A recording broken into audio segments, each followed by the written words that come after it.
Hello, everyone, and welcome to episode 85 of Podcast vs. Enemies, a Destiny Massive Breakdown show. My name is Impetus, and today I am joined by my co-hosts Court and Saint Kabr, and our wonderful guest of honor, RokDC. Rok, thank you so much for joining us this week. What did you do in Destiny 2 last week?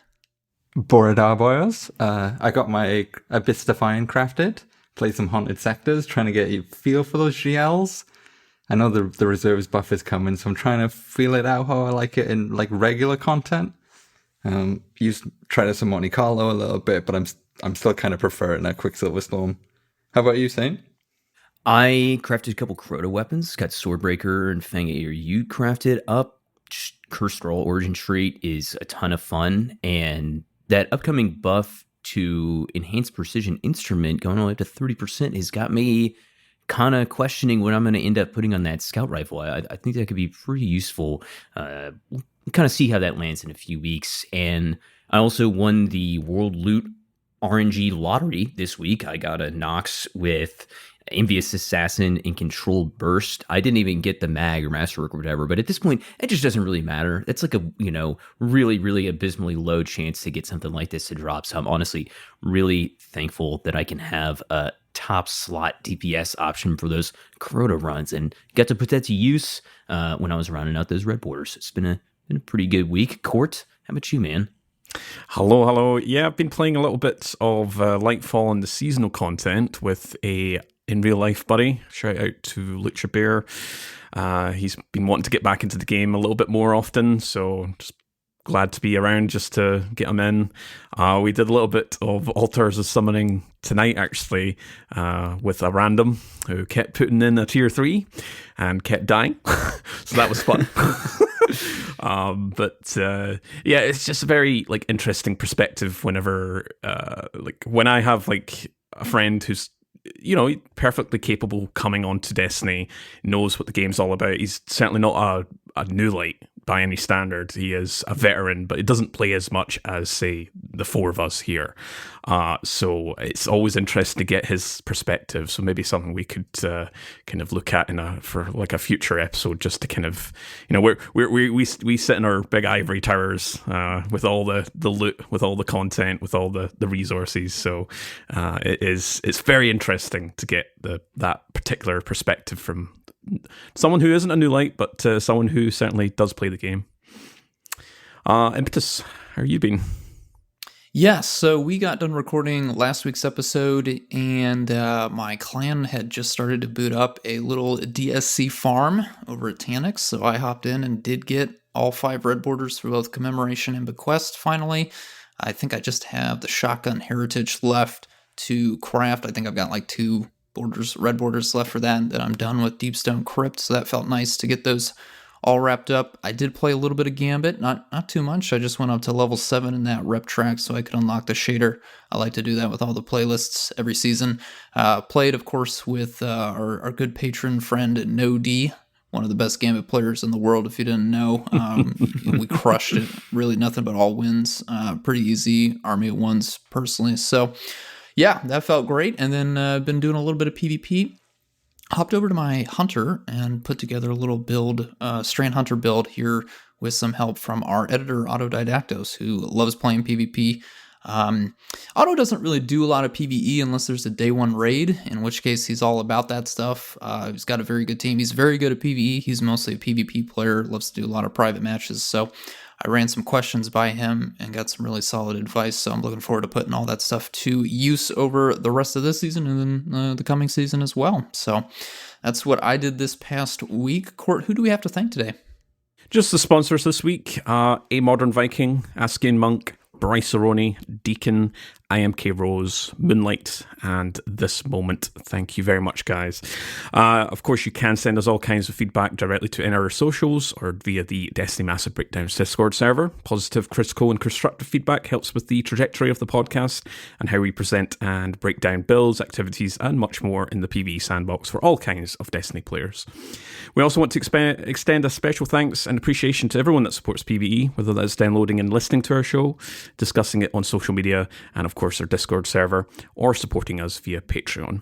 Speaking of Patreon, if you'd like to support the show, please visit destinymassivebreakdowns.com and click on the link to Patreon.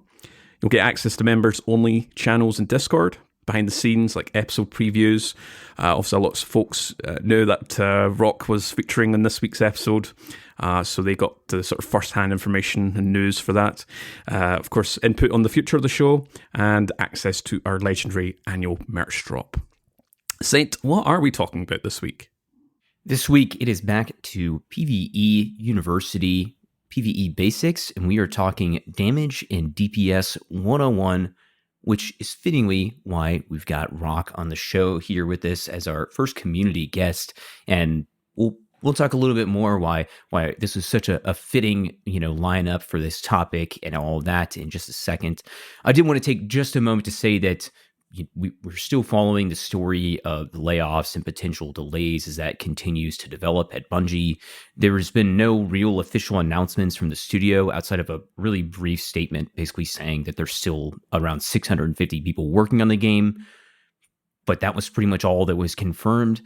We're not really going to be focusing on that topic right now. We had spoken previously about that a little bit at the beginning of last week's episode. We're going to keep following the story. Obviously, this massively affects the game that we all play, the people that make it, and we'll be probably talking about that more as hopefully more official statements from Bungie come up, and we'll maybe get a tweet or a twab next week on Thursday, which is honestly really weird that we didn't get one this week. I think that's the first time that's happened outside of a holiday in a really long time. So we know there's a lot of news coming out of that. We're hoping for some more official Bungie announcements and statements soon to confirm delays and things like that as we look towards some potentially really long season 23. But for now, let's jump into the show. Rock, welcome to the show. Thank you for joining us. Let's start off, let's get to know you a little bit here. What are you playing outside of Destiny right now before we get into a lot of the history and stuff like that? What else do you play outside of Destiny? What kind of games are you into? Oh, geez, I didn't know you brought me for damage. I thought I was here to sell you grenade launchers in PvP. This week I've been blowing through Alan Wake 2 as much as I can. It's pretty spooky. I'm only getting through it in the when the sun's up for my own benefit. For people in the know, I just got through the nursing home chapter, which is very intense. But getting through it, repairing myself in the evening with some City Skylines too. A little bit of just on platforming. Just trying to take it nice between all the drama and the spooks. A good balance, Looking at Destiny specifically, how long have you been playing? What drew you into the game? And just like kind of what hooked you on Destiny? How long have you been around, and what's kept you around? So I got started after Age of Triumph. I got D1 because my brother wanted somebody to two-man cheese Crota with. So I kind of blew through those campaigns, and I enjoyed it. It wasn't a huge amount. I didn't have a regular team. I think I checked my raid report a while back. I think I had 3 two-man runs of Crota with him, and then a 4-person Vogue run with a few of our friends, and it took a few hours, and it was like, okay, that was kind of interesting, and then it was just gone. And then I picked up D2 at launch. It was fun enough for a little while. Played a little bit of Curse of Osiris and then put it down for a little while. And then I started to hear people were quite enjoying it with the annual pass after Forsaken came out. So around about Opulence, I picked it back up. Started to really enjoy it a bit. And I'm quite a socially anxious person. I've never really joined like clans or anything like that. So I got up to the point of I did Shattered Throne solo, and then I did 0 Hour, and then I did the Thorn Strike, which was the worst. And at that point, I was like, okay, I'm at the level now where either I need to join and play the harder stuff, like raids that I can't do on my own, or I need to find a different game. So I had my girlfriend build up my confidence a little bit and joined a lovely clan called Serenity Gaming. And they took me through my first raid that week, I think, which was Crown of Sorrow, as it had just come out. And, it was a little intense, but it went okay. And I just kind of got the itch from there. I ran through everything that summer. I think I got up to it was like 6 weeks after my first raid was when I did my Petra's run. Oh man. So it was quick. It was building up. But yeah, it went pretty well. And then I did the garden raid race. Got pretty hooked on that. Didn't finish it, of course, but I made it to Sanctified. Quite enjoyed it. And then we had the dreadful year. Got up to Deepstone, blew through that, and at that point it was like, well, I'm just going to keep doing this every time there is one. And I just love it so much. Nice. You cleared didn't you cleared the last few contest raids, I believe. I want to say, right? I've finished everyone since Deepstone Crypt, except technically Vogue, because I joined a friend's team to help them get their first clear. They finished Vogue and then got all the way up to Atheon Challenge, but at that point they ran out of time. But their goal was just to kill Atheon, so they were very happy, and I had a wonderful time with them. Yeah, those reprise raids, double clear, marathons can be a serious grind. They're pretty exhausting. What's your class? What do you play? What are you getting into these days? Other than obviously the highlight of these raid releases and stuff like that. What's your main, man? Much to Impetus' chagrin, I am the support lock of the squad for my team usually. I'm very comfortable with my Cenotafs and my Galahorns at this point. Very nice. Even now, between encounters, I don't get to change Solar Warlock. It just goes to Sunbraces instead. But, that's how it goes. As far as highlights go, I finished 8th in Spire of the Watchers dungeon race. That was a pretty big one for me. It was our first time having a little coach with us who was like good enough to explain it, and that went really well. It was 8th in Grasp, 11th in Master Spire. That's what it was. Those were my favorites. So I was pretty happy about those. Nice. So for anybody that does not know, Rock is 50% of a tool that we call the Destiny Damage Generator. And that is honestly why you're kind of seen as an expert in the space when it comes to phrases like DPS. So let's talk a little bit about Damage Generator kind of as a tool and all that stuff. So kind of where did this come from and how did you get started on, the Damage Generator and what's like, what is your role here or how do you contribute to this thing as a tool? So we started in Season of Arrivals. We kind of needed something to kill a bit of time. At the time, it was just Sky Warrior's sheet, who was very good. But we kind of felt like we wanted something that was a bit more focused on what exactly the top options were. And we wanted something that could simulate time. We kind of hoped it would get to like 100 millisecond increments, but we ended up settling for 500.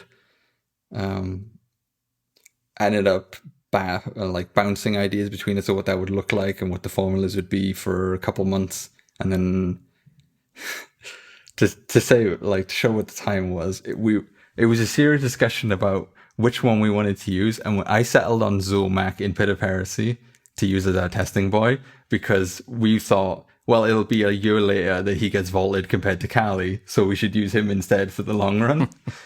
Thankfully, that never really came up, but that was the vibe at the time. So that is crazy. Wow. Yeah, I was gonna say, I didn't even days, think about that. It could have been that Zolmak would have gotten vaulted. That's why you went with him. Oh my gosh, I never pieced that together. It was it wasn't a great era, but we tried to make it work as best we could. Yeah, that makes sense. Sorry, Saint, I cut you off. No, you're good, man. I was just going to say, these days, now that the sheet is up and running and is kind of like a living tool, right? What does the, what is kind of like the ongoing maintenance of the Damage Generator look like as things evolve, like season over season? So obviously I'm testing all the changes and damages and things like that, and obviously playing the game enough to have the weapons to test with in the first place, except for the pre-order expensive ones where maybe I get somebody to help me with it a little bit. So an average season for me is I'll read up on the patch notes ahead of time, prepare what I need to test, and then I'll work my way to Zulmak on my own, get a little speed run up to him, and then work through that myself. Checking the body shot, the headshot damage so I can get the crit multiplier, checking if the perks have any buffs or debuffs. If they do, I need to figure out exactly how that works and if it would apply to our sheets. I think the general rule we've gone with a lot of time is like, if it needs a specific kill, then maybe we use it. It depends on like how easily you can guarantee it. So sometimes there's a bit of a working that out between us. I generally try to build out a framework of exactly how the weapon functions more than I would need to. Like for Galahorn, I wanted to understand, because the Wolfpack rounds, when they bounce, they would do impact damage and explosion damage, but it wouldn't be a fixed amount at the time. So at the time, I was bouncing it off with Sky Warrior as well to try to figure it out. And it would be a minimum. It would always be 8 explosions. It would be a minimum of 8 impacts, but it would on average be somewhere closer to like 16-ish. So we kind of had to figure that out. And it's a lot easier when you know the weapon through and through and why it works, so that if anything about it changes, you know exactly what's different, and you can easily move on from that. Aside from that, then the final stats I need would be the RPM, the reload times, checking the reserves with a rally flag, checking the mag sizes. And for RPM and reload, it's pretty awkward because those aren't provided. So I need to essentially frame count them. So I'll be firing the gun with the full auto setting now, and then do a recording with Shadowplay at a lock 60 FPS, and then put it into my video editor and count the frames, and then I can exactly have that. And then for reloads, I need to use a little macro so that it fires, and then you can reload cancel 1 millisecond later. So I'll see a flash, and then I know the reload has started on that frame, and then I can just hold left click while it's reloading. And then when it fires again, I know the reload's over, and then that's my reload window. And then just working through the rest of it for the rest of the season until all the changes are done, all the new weapons are in. And then I have maybe 6 weeks, maybe 3 months. You never know. Mm-hmm. Yeah, so my question was going to be kind of related to that, kind of loops back to that. So you started like a few years ago. You know, we weren't getting a lot of updates back then. But now, like the last 1.5 years at least, we've been getting almost weekly updates, patches, maybe not with changes to DPS situations or weapons getting tweaked, but you know, we're certainly getting a sandbox update twice every season. So like how has that affected your kind of workflow when it comes to like testing? We've got a lot of more information, maybe not 100% accurate when it comes to patch notes. Some things have been omitted, but just kind of talk to us how that process has kind of evolved from, you know, not getting a lot of information back in you know, the olden days of Destiny 2 to now. It hasn't been too different. It's obvious. It's definitely more frequent, and I'm topping it up with like a lot more little things. Because I was always working through the weapons little by little and trying to get every piece of information myself anyway. How much they give me doesn't change too much. It's nice when it lines up and I can just, you know, it's exactly what I expect it to be, and I can go in knowing this number should be this, and if it's any different, I immediately know something's gone wrong. But otherwise, I'm thankful every time I raid exotic as primary, so that I don't have to worry about that RNG. So it's been nice that we've had a long string of those.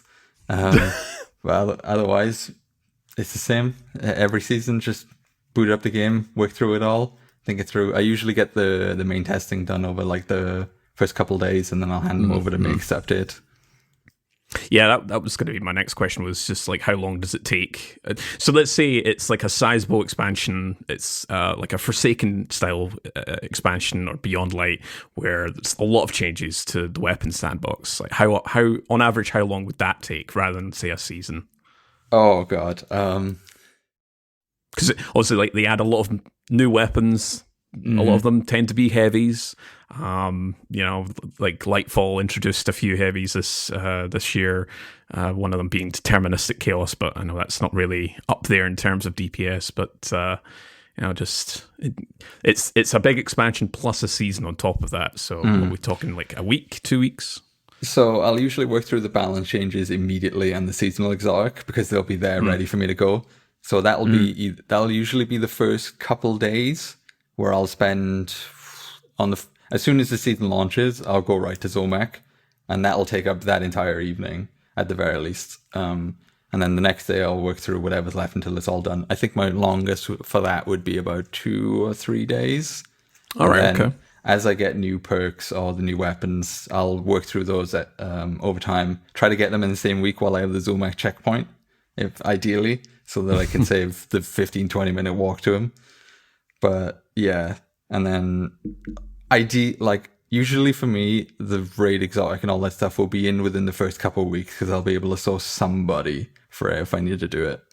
And I really want to have it up to date as fast as I can, but we tend to have rolling versions and then we'll roll it out as a full patch when things have settled a bit. Mm-hmm. Very cool. And you have a companion that is kind of doing some of the other lifting of the sheet here. I feel like we should give a shout out. Oh, absolutely. Makes is the one who's built the whole spreadsheet for us.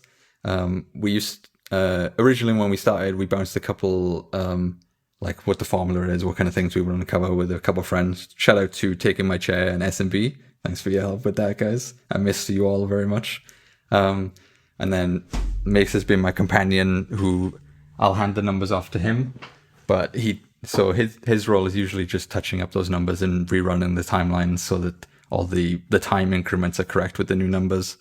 But the whole building it, making it look nice, that was all him. It would be extremely ugly if I was the one making it, let me tell you. But thankfully, I've got somebody who knows a bit more about maths as well. I'm right there with you, Rock. I don't really care for the maths. I just care for the ideas behind it. But speaking of ideas, if you have never used Destiny Damage Generator before, if you're not quite following along with all that Rock just said, no worries. We are going to explain all of this starting now.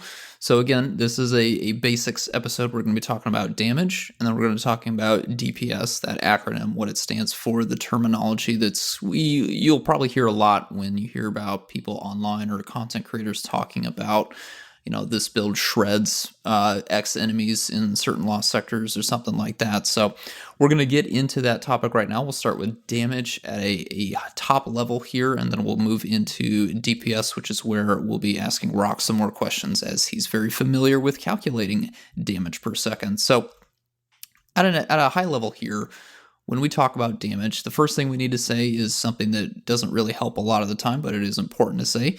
Damage is hard to quantify. We've got way too many different degrees that vary of damage scenarios, and we'll explain a few of these as examples, again, when we get to the DPS section and go into that a little bit more detail. But just so you know, we'll be focusing on team-orientated situations here as we kind of save solo content and how to navigate damage when you're by yourself for a future episode here. So, without further ado, let's look at some exotics, let's look at some legendary weapons, let's look at some perks, abilities, and armor here. What do we, as a podcast, recommend for various damage scenarios? I'll start things off here and then pass this off to Saint just a bit here. Starting with weapons on the exotic side. Outbreak Perfected is a really interesting primary weapon. We don't normally talk about primaries when we're thinking about damage and DPS, but Outbreak Perfected is quite nice because 6 people firing Outbreak Perfected have an escalating shared damage buff. With the more recent change with infinite ammo for primary weapons, it's very nice for situations that we might define as in a pinch. When you've already used up your heavy, when you've already used up your special weapon, you've only got primary ammos left. What's the weapon that you want to turn to when you need to finish off a very tough boss? Outbreak Perfected is the one that a lot of teams will go to. That shared damage buff does escalate across multiple people, which is why you'll sometimes, if you've ever watched, say, a day one raid race, you might see an Outbreak Perfected sitting in that kinetic slot inventory for players. Whenever you see that, you know that all 5 other people on the fire team also have an Outbreak Perfected. You absolutely need to use Outbreak Perfected in a group scenario here. It's not that impressive when one person is using it, but when 6 people are using it, especially if you're in a final stand scenario, that is an excellent option. Merciless, again, the damage does ramp up as the RPM goes up as well. Yes, I had to think which direction the RPM went there. Yes, as it goes up, that due to its exotic perk. Fourth Horseman is known for its extreme burst, especially if you have an ability to auto reload with something like the Whisper of Impetus and or Sealed Ahamkara Grasps. Witherhoard Really, really great for passive tick damage. You fire off that blob, hits a target, and then swap to a different weapon to start dealing damage. Meanwhile, Witherhoard is ticking away in the background. If you have the Catalyst, it also has auto-loading holster, so you can then swap back to Witherhoard after it's stopped ticking, hit the enemy again, and then go back to the weapon that you're using. Leviathan's Breath with the Catalyst, and the Catalyst is the really important part here. Archer's Tempo is a massive, massive perk for bows. Does really, really great damage as long as you can keep hitting precision shots, keep proccing Archer's Tempo, and again, dealing that massive, massive chunk damage. Gallahorn, again, Rock's already mentioned this. We're going to be talking about Gallahorn a good bit this episode, so get used to that here. Gallahorn, in conjunction with 5 other legendary rockets, is, it's good, but we'll describe a little bit more about how good it is. It is one of the best options for sure. Xenophage as well, very, very nice for long range, really, really good chunk damage. Again, it's probably one of the few machine guns we'll be talking about here, but as an exotic, it does tend to break out of its archetype's typical role here. But those are some of the exotics we wanted to mention. It's not a exhaustive list by any means, but just some ones to kind of put on your radar here. Moving over to legendary weapons, high impact fusion rifles are really, really strong right now. We just got the Eremite. That does roll with Envious Assassin plus Controlled Burst. We spoke very highly of this weapon when we did our seasonal weapon breakdown here. Rocket launchers, again, we've already talked about Gallahorn, but rocket launchers are really strong, particularly the adaptive and aggressive frames. As an example of those, you've got Hothead as an adaptive aggressive Cold Comfort from our most recent dungeon, very strong. Another legendary that is not quite as strong as it used to be, but still quite strong, linear fusion rifles. You've got, as an example, one of our more recent ones that's kind of jumped into the meta in a very interesting spot, Briar's Contempt from the Root of Nightmares raid. Does roll the Surrounded perk. You don't normally think of LFRs as a weapon that you would use up close, but there's no risk of harming yourself like there is with a grenade launcher or a rocket launcher. So you can technically use an LFR at any range, and Surrounded is an outstanding damage perk, especially when it's enhanced, which Briar's Contempt is craftable, so you do have access to that. Put out a ton of damage, again, if you're surrounded, if you've procced Surrounded. Speaking of Surrounded, let's move on to some perk options here. Again, this is not a definitive list, but these are the perks that we are always looking for when we see one of the weapon, especially the legendary weapons that we've mentioned just before. Ooh, can this new fusion rifle roll with one of these perks? Can this new rocket launcher roll with one of these perks? Bait and switch, explosive light, firing line. Surrounded, again, on a crafted weapon where you get access to the enhanced. That's a flat damage bonus. That is an excellent, excellent option. Trench barrel for shotguns. Vorpal weapon as kind of a fallback if there's nothing else really there in column 4. Vorpal weapon is a really good, well, I'll just use this instead, or, as my backup option. Whirlwind Blade on swords, really, really strong. And then there's, of course, origin traits to consider as well. Hawkeye Breach armaments for vehicles/automatons. You've got Harmonic Resonance when you can combine with other weapons from that raid set, Root of Nightmares weapons, including Conditional Finality, the raid exotic. Really, really strong then.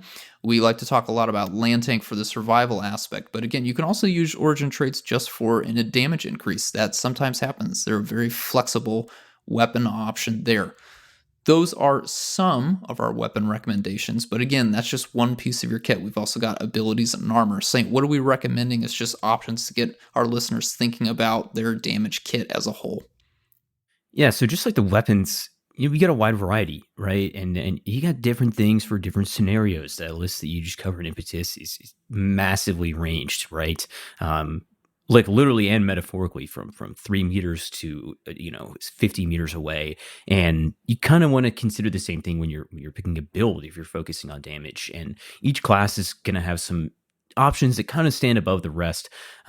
With the hunter, we have kind of a classic build here, Liar's Handshake, your 1-2 punch melee stacking kind of a thing for really close range output. Lucky Pants, you can combine with, your malfeasance, we can take in targets and things like that. There's been some Warden's Law conversation there with Vorpal Weapon and how high you can get that damage up. We've got go-to options like Star Eater Scales with supers like Blade Barrage and Gathering Storm that can put huge amounts of damage out either very quickly or a little bit elongated over time there, depending on what you've gotten, how hard your target is to stick a pole into with the Gathering Storm there, and Tether, obviously, for your support. We'll talk later about debuffs as a whole, but sometimes Movius Quiver, Tether as a support or debuff super can be really solid option, depending on how far that boss is away, how much time you've got, all that stuff. Titans, we've got our classic option of Falling Star with Thunder Crash, new contender with Burning Maul and Pyrogale Gauntlets. And similarly, Banner of War melee build has really been hot. Titans have seen tons of melee builds kind of come and go, ebb and flow over the years. And this is, Banner of War, the whole build out with your 1-2 punch and all these things is kind of just the latest contender in that, with Syntheseps and Worm Gods kind of being at the core of a lot of these builds. Warlocks, I know Rock was joking about this earlier, but, Well of Radiance is just your classic support core team, kind of gotta have perception of buffs in the game these days, to the enjoyment and dismay of many throughout the community. And on the damage output side, you've got Needlestorm. I think a lot of people think when they think Warlock, burst DPS output, they're going more Nova Bomb and maybe sleeping a little bit on Needlestorm these days, especially depending on how you exactly set up that build, your exotic and things like that. You can really put out some really solid damage with Needlestorm and this Strand Warlock. This is some kind of just surface level examples of things we're going to recommend, but now it's kind of dig a little bit deeper into how you want to set things up, and then we'll go even further into stacking and not stacking, and then how we're kind of coming to these conclusions, or what's motivating these recommendations. Court, this is your wheelhouse, your literal house or castle, depending on how you want to call it. Let's talk about damage stacking. Yeah, so the way we've structured this particular episode is definitely like, here's the surface level, and if you're quite familiar with all these exotics, good for you. Then it gets to damage stacking, and this is it's certainly a topic where I've witnessed through no fault to anyone that listens to the show or anyone in the community. But there are certainly folks out there that are still struggling with how damage stacking works. It's obviously not something that is explained within the game, which is why something like, I share the same boat as Rock, where you create some third-party application or a spreadsheet, which kind of goes into a lot more detail. And yeah, as Saint says, this is certainly my little baby, and it has been for many, many years now. So everything we're going to talk about here in regards to damage stacking, you can see on my spreadsheet. You can also see on the infographic that is out for Season 22 as we record this. If you're listening in the future, whether it's a future season or a sandbox, then be sure to check out the latest version, which again will be all featured on my various social sites and on the spreadsheet as well. So you can find that over on the Destiny spreadsheets Linktree or on the DMB Discord server. So when it comes to damage stacking, so the way I've always presented damage stacking is, rather than going through every list of individual damage buffs, let's instead focus on the top level categories, as it's much easier to contextualize and visualize how damage stacking works this way. So you've maybe seen three main categories, which I'll talk about here, and that's the big golden rule. So you can stack one from a golden debuff category, one for an empowering buff, and one from the recent Weapon Surge family, which came out with Lightfall. So you can stack one from each category, but not from within each category. The most potent modifier takes precedence. So, for example, look at Luminous Blessing in the Sky, which is 35%, substantial buff for the empowering buffs, plus having a Weapons of Light active in the background, so that's 25%, and then a Warlock's dropped an empowering Rift, which is 20%. Lumina's damage buff takes precedence until its duration expires, where then the Weapons of Light buff takes over as the next highest damage buff. And it keeps going down, like it keeps cascading down. So always the highest damage buff takes priority here. You can stack different element surges, which I'll talk about in just a moment here. So you can have one arc surge, you can have two stasis surge mods working in tandem with each other, but the same elemental surge cannot be stacked. So if you had, say, for example, let's see here, you had a full tracer that gives you arc surge or on arc subclass, but you also had a arc mod in the background. The effect that you get from full tracer obviously is the highest; it's at 4 times. So that would be that would take precedence over your arc mods, but your arc mods will still work. They're not completely invalidated. Obviously, you might not have full tracer's effects up all the time, as an example. When we talk about damage stacking here, it's performed multiplicatively. So the damage multipliers are multiplied all in one calculation. This applies to 99.9% of the damage buffs.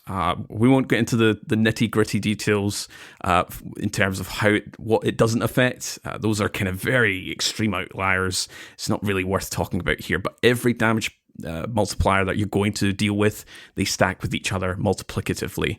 So, as an example, you've got a damage buff that gives 50%, one that gives 25%. You multiply both of those together, 1.5 times 1.25. It doesn't equal 75%. That would be additively. It grants you 87.5%. So that's 1.875 times the base damage. A lot of numbers going on here. Again, you can see all this on my spreadsheet. You can get an overview on the damage infographic as well. Multiplicative stacking is what causes a lot of problems, probably the best way to describe it, especially when you start tying in a lot of the hyper damages out there, like Liar's Handshake is one of the bigger ones. 1-2 punch, combination blow, get some substantial damage buffs out there. You can probably see why sometimes Bungie are a little bit hesitant when it comes to some things stacking with each other, and we have seen examples where we get diminishing values. We see Liar's Handshake being one of them, 1-2 punch combo with the Liar's Handshake, Synthesept, and I think they are rolling a little bit of that back for season 23. But in general, damage stacking works just as fine multiplicatively.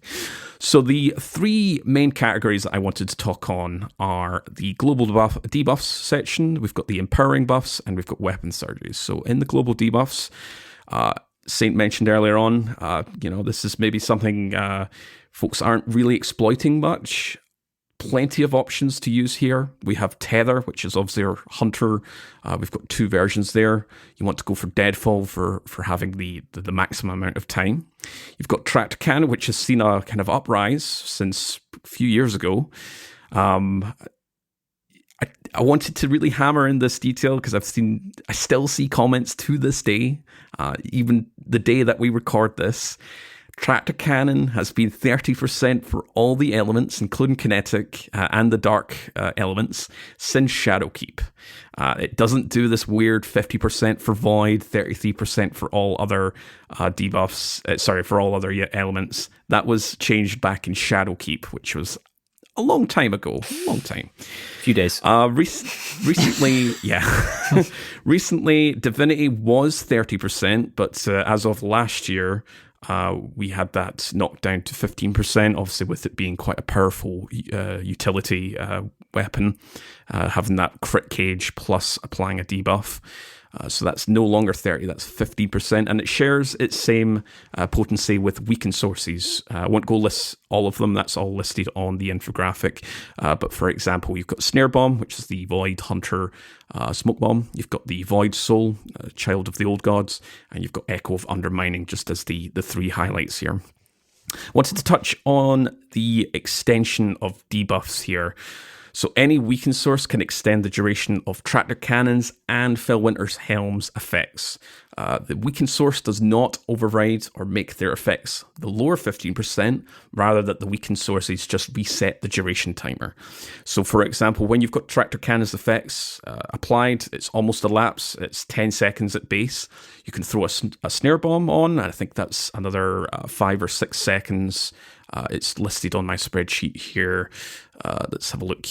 It's 8 seconds in PvE, so you can extend that up to Tractor Cannons 30% up to 18 seconds if you can really time it right. You can also use Void Soul to reset that timer as well. And in the case of Void Soul, it keeps it up for much longer, just with the way Void Soul works. It just keeps continually refreshing for a long period of time. This cannot be replicated to the two tethers, as their effects are unique. Technically speaking, they keep reapplying their effects from the Void Anchor, which overrides other debuffs, so it's not something you can refresh with the tethers. But if you're using Tractor Cans, if you can find a situation to use Fell Winters, then do use that kind of more complex level of damage stacking, where you're extending that those two debuffs. Next up, we have empowering buffs. So this is the most kind of densely packed, at least until Lightfall. This is where we get a lot of our kind of shared damage buffs that you can utilize with other teammates. First up is one of the highest potent, but maybe not necessarily the most useful, and it's Banner Shield, which is 40%. 40% is a high damage buff, but just remember that Banner Shield person is not going to be utilizing that, because they're obviously, they've got that active. So the way it works out is you're actually losing damage capability when compared to just using Well of Radiance, or if you're into more advanced strats, using Lumina, Boots of Assembler, which I already mentioned, 35%. Both of those do have synergy with each other. You can kind of have the Noble Rounds refresh from Boots of Assembler into Lumina. It's a nice little synergy. Ward of Dawn, which we don't see a lot. Weapons like that comes from Ward of Dawn isn't utilized as much since it was kind of put down to 25%, and it belongs in the same tier as Well of Radiance. And then, of course, we have Radiant Sources, which again is 25%, and that's we don't have the same selection compared to the weakened sources. We've only got a couple notable kind of examples here: Acrobat's Dodge and Ember of Torches, which applies Radiant to everyone, whereas the other two, Lightweight Knife and the Rain of Fire, Warlock Exotic Boots, only apply it to the user only. Next up, which is the new category, we've talked about this before. We've obviously seen with this year, they've been kind of updating a lot of the kind of underutilized exotics by applying kind of buffs to them, putting some surge capability onto them. So obviously we've got our leg armor surge mods, which goes from 10 to 22%, maximum tier 3, and the exotics, as I mentioned, Fortracer, Mask of Bacchus, Path of Burning Steps, Mantle of Battle Harmony, all that.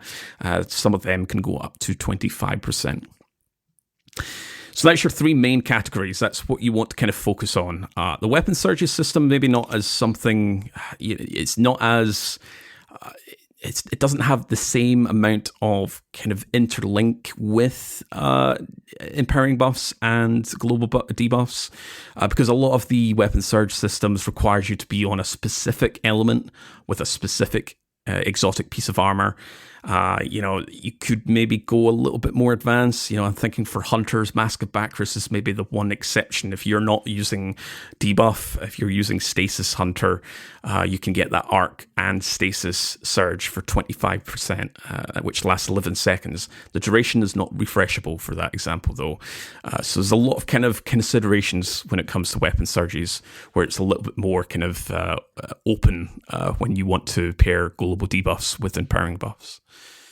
The last section I wanted to talk about here is kind of what the community dub as the outliers. My spreadsheet lists them into different kind of subcategories. I call them amplification mods. We've got our exotic intrinsics, which is all your kind of miscellaneous exotics that buff damage in some manner. Same with exotic weapons. We've got weapon perks. I list that off as a different category. But for all intents purposes for this episode, for this show, we're just talking about it as it's all one category and they all stack with each other. So weapon perks, weapon and armor mods like boss spec, taken spec, most raid mods, artifact mods that don't use the surge system. We obviously interviewed Rodney, who was the kind of lead designer when it came to refreshing the armor system. The surge system was his little baby. His idea was to kind of flatten down the complexity when it comes to armor mods.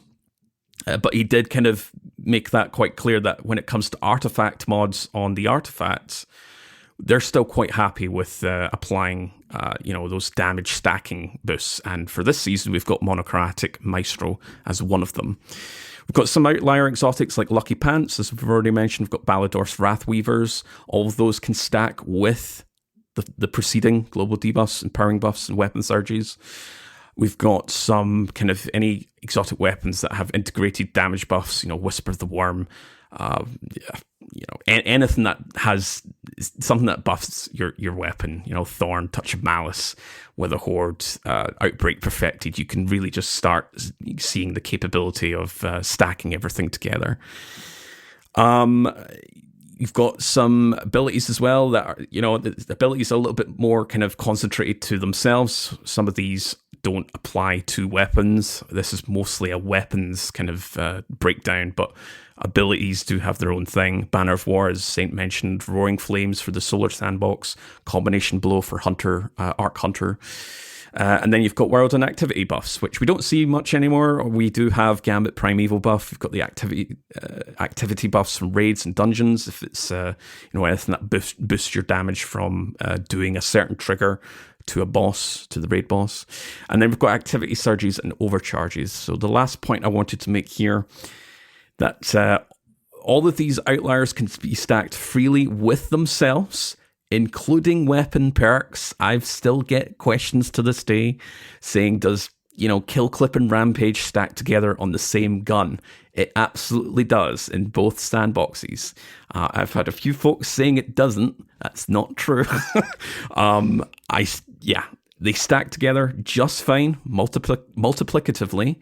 They stack with your weapon surges, they stack with your empowering buffs, and they stack with your global debuffs. And then the aforementioned kind of point about activity surges and overcharges. So while everything else stacks with each other, these are the two, or the one exception is these two tier of activity modifiers. They don't stack together. You get just the one instance of that 25% buff, but they can stack with everything else. And I know there's some kind of weirdness happening. I'm not entirely sure if that's been fixed for this season, but there has been weirdness with how activity surges and overcharges stack with armor mods for the surge system. But they are intended to stack with each other, just not with surges and overcharges within the same activity. So I do have a quick damage stacking example here, which you can see on my spreadsheets, but I'll pass it back I'll kind of open the floor. Does anyone have any questions that they wanted to ask me here in regards to damage stacking?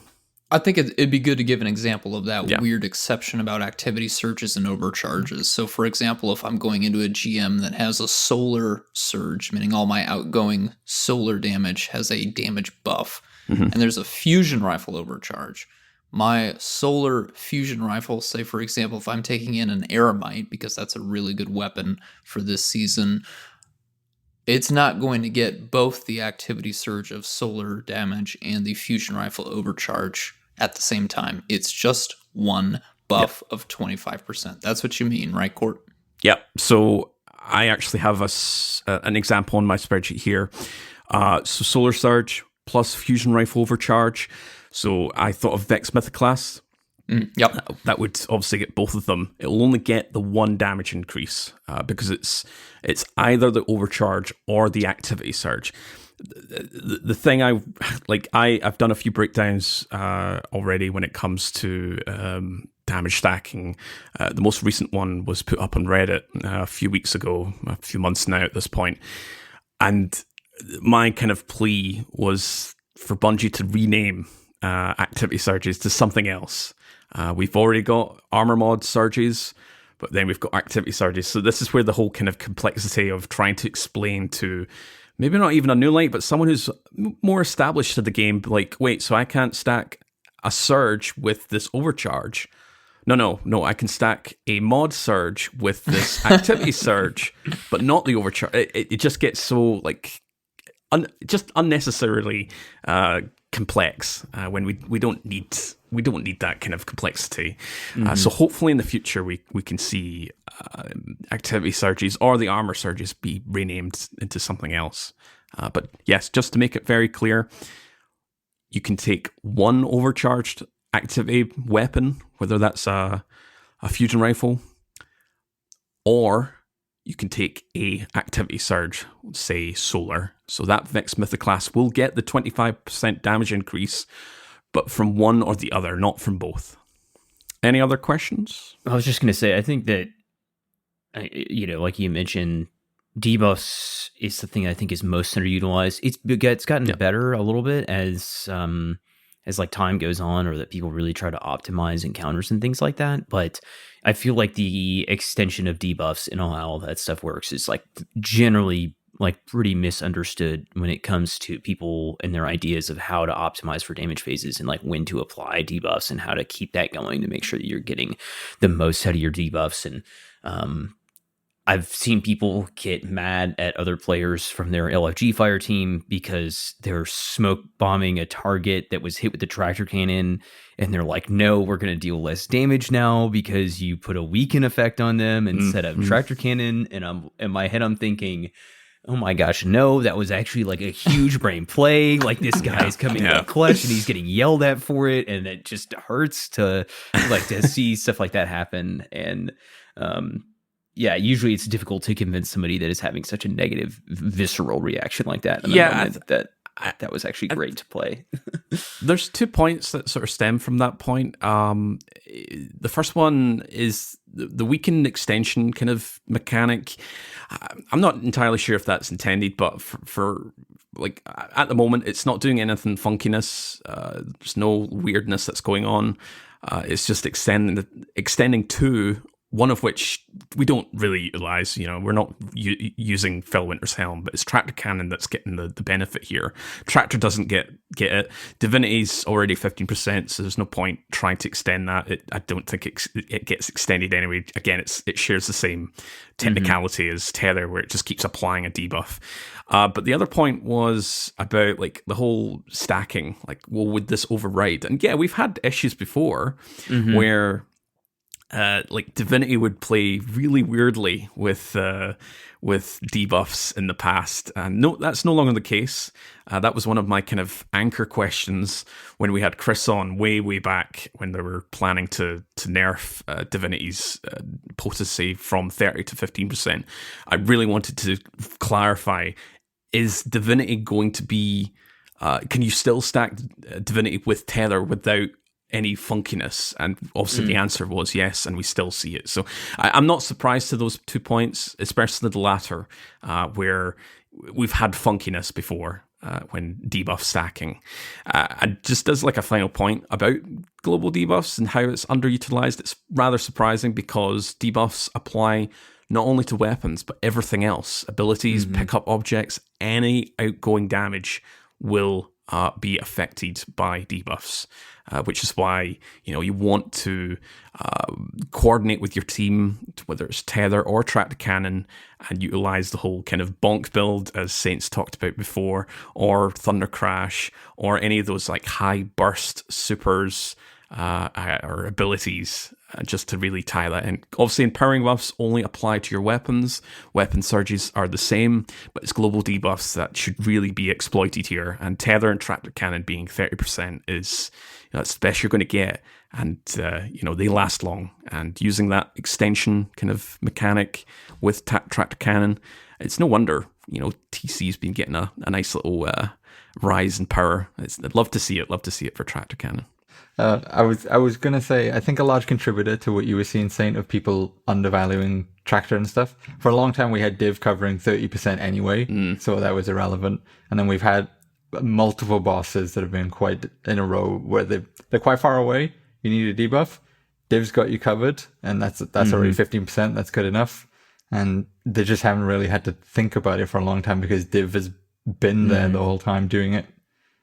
Yeah, and then when everybody thinks back to when tractor cannon was relevant, to Court's point, it's kind of like, oh, well, yeah, last time tractor cannon was relevant, there was a lot, maybe more like weird interactions where things were overriding each other. And this also goes back to even like when there's some raid bosses that have crit multipliers that could be overridden, and like, Callie's actually, you're hitting less crit damage when you shoot the divinity bubble, I believe, than when you actually just shoot her head outright, which doesn't make any sense.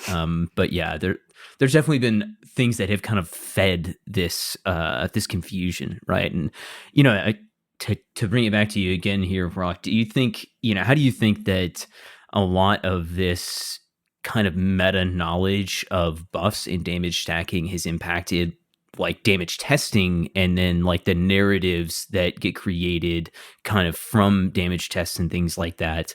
Do you think it's had like a significant impact on just like the kind of the meta knowledge of DPS like in Destiny? It's been interesting because when I got started in Opulence, obviously all buffs were stacking, debuffs were kind of weird. It was a weird time where you had such a high ceiling of damage you could do, but because it was so easy to get to, nobody really thought about it too much. You just threw whatever you could at the boss, and you would kill Caloran in one damage phase before he'd even put his hands up the second time. So people didn't really care about it as much. And then as the sandbox has contracted and gotten narrower and a lot more specific, that stuff's become a lot more important. Well, you need these little multiple increments from the multiplicative stacking just to get over the line sometimes.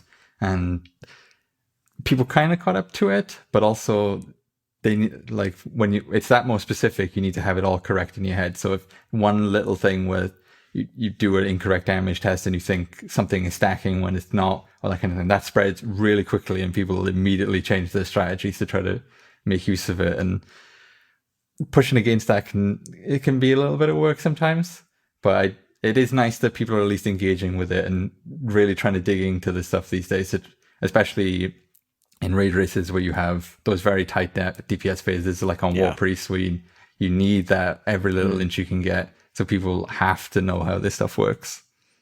I remember... Well, go ahead, Court. I was just going to kind of to put it in context. So that was Shadowkeep that kind of shook up the sandbox, and it's where quote empowering buffs. We don't know what Bungie really call that type of category, but I've always coined them as empowering buffs as the category for Well of Radiance. That, but it was Shadowkeep that kind of truncated everything into that box. Because before, Weapons of Light wasn't a thing on Bubble, but it was on Banner Shield. We had Well of Radiance, you could stack it. You could put Frontal Assault and Inertia Override, which were two of the Arc Titan old 2.0 nodes. We had Sun Warrior as well. All of those could be stacked. And then, Shadowkeep rolled around, tweaked some of the tether interactions. It now affected heavy weapons. It was no longer 35, it was now 30. Hammer Strike, if you can remember that, Saint, back in Solar 2.0. That was a 50% for a debuff, and that was reduced down to 30% to match PvE's tether and tractor cannon. Yeah, that was so weird. Remember when Solar had debuffs? we were in a weird identity crisis mode of like what the elements even mean and all that stuff. But yeah, I think it was Scourge when you would hammer strike the boss. Yeah, because I remember like running in and hammer striking the boss and trying to like jump back into a well so that I wouldn't die to the stomp or whatever it was. It was weird times. And yeah, I think the last time I used the Warlock helm was in Crown of Sorrow trio. You could finish a thrall next to the boss, which would apply a 30% debuff, and then you could continue the debuff based off of what, the damage that you're doing there. But yeah, there have been so many weird, interactions and stuff like that, like over the years, and the way things change. And plus we keep getting, War Priest, you mentioned earlier, reminded me of, we have Rapid Fire Ranger this season, which is really great in some GM type scenarios you're playing from range. And the thought was that whenever we had a similar mod this season that Kingsfall came out, that it was going to be hugely useful against War Priest, because everybody was like, oh, well, I can get a debuff without even using Divinity, even if it's only 15%. And there was all this, kind of theory crafting around, is it worth it to take the lower percentage to have another fire team member that's dealing damage and all of these things? And then we get into the actual raid, and you can't even get far enough away in the arena practically to shoot him to activate the trait. So there's so many things like this that there's so much effort that goes into it, and then sometimes it just totally falls flat, and you're not even far enough away from the boss to activate the trait. And getting new traits like this in here every season just adds on to that. It's funny you give that a specific example, because my team started with Div, and as people got more confident, one guy piped up of like, I'll just stand next to the wall all the way at the back and just really press against it, and that's just far enough. And we're like, okay, if you're confident, go ahead. And we got over there eventually, so fair enough to him. Did it work? You guys got it to work? We got it to work. In future runs, we just settled with the Div, but it got us over the line, so I was happy with it. Yeah, what a weird time. It was the madness of damaged stacking and testing. Goodness gracious. Yeah. Well, speaking of madness, so I wanted to finish this section off with a sort of big example. This is a very specific example. It's maybe not something you're going to utilize out there. We'll maybe talk about kind of examples for in regards to kind of damage situations in a moment here when we talk about DPS, but the one I kind of coined here, which is absolutely compatible. You can stack every single piece of damage modifier in here. So let's say we've got Stasis Hunter. Let's say you're the Stasis Hunter with the following allies. We've got Stasis Warlock, we've got Void Tether Hunter, and we've got Solar Well Warlock. The weapon you're going to be using is a Stasis Rocket with Explosive Light and Boss spec. Right now, you can use Cold Comfort as an example. So that's 25% for Explosive Light. You get obviously 6 of those rockets to fire. The boss spec is 7.77 continuous percent. You are going to be using Mask Bacchus. I mentioned this a little bit earlier. And the Warlock, the Stasis Warlock, is going to be using Balador's Wrathweavers. So Mask Bacchus gives you that 25% weapon surge bonus.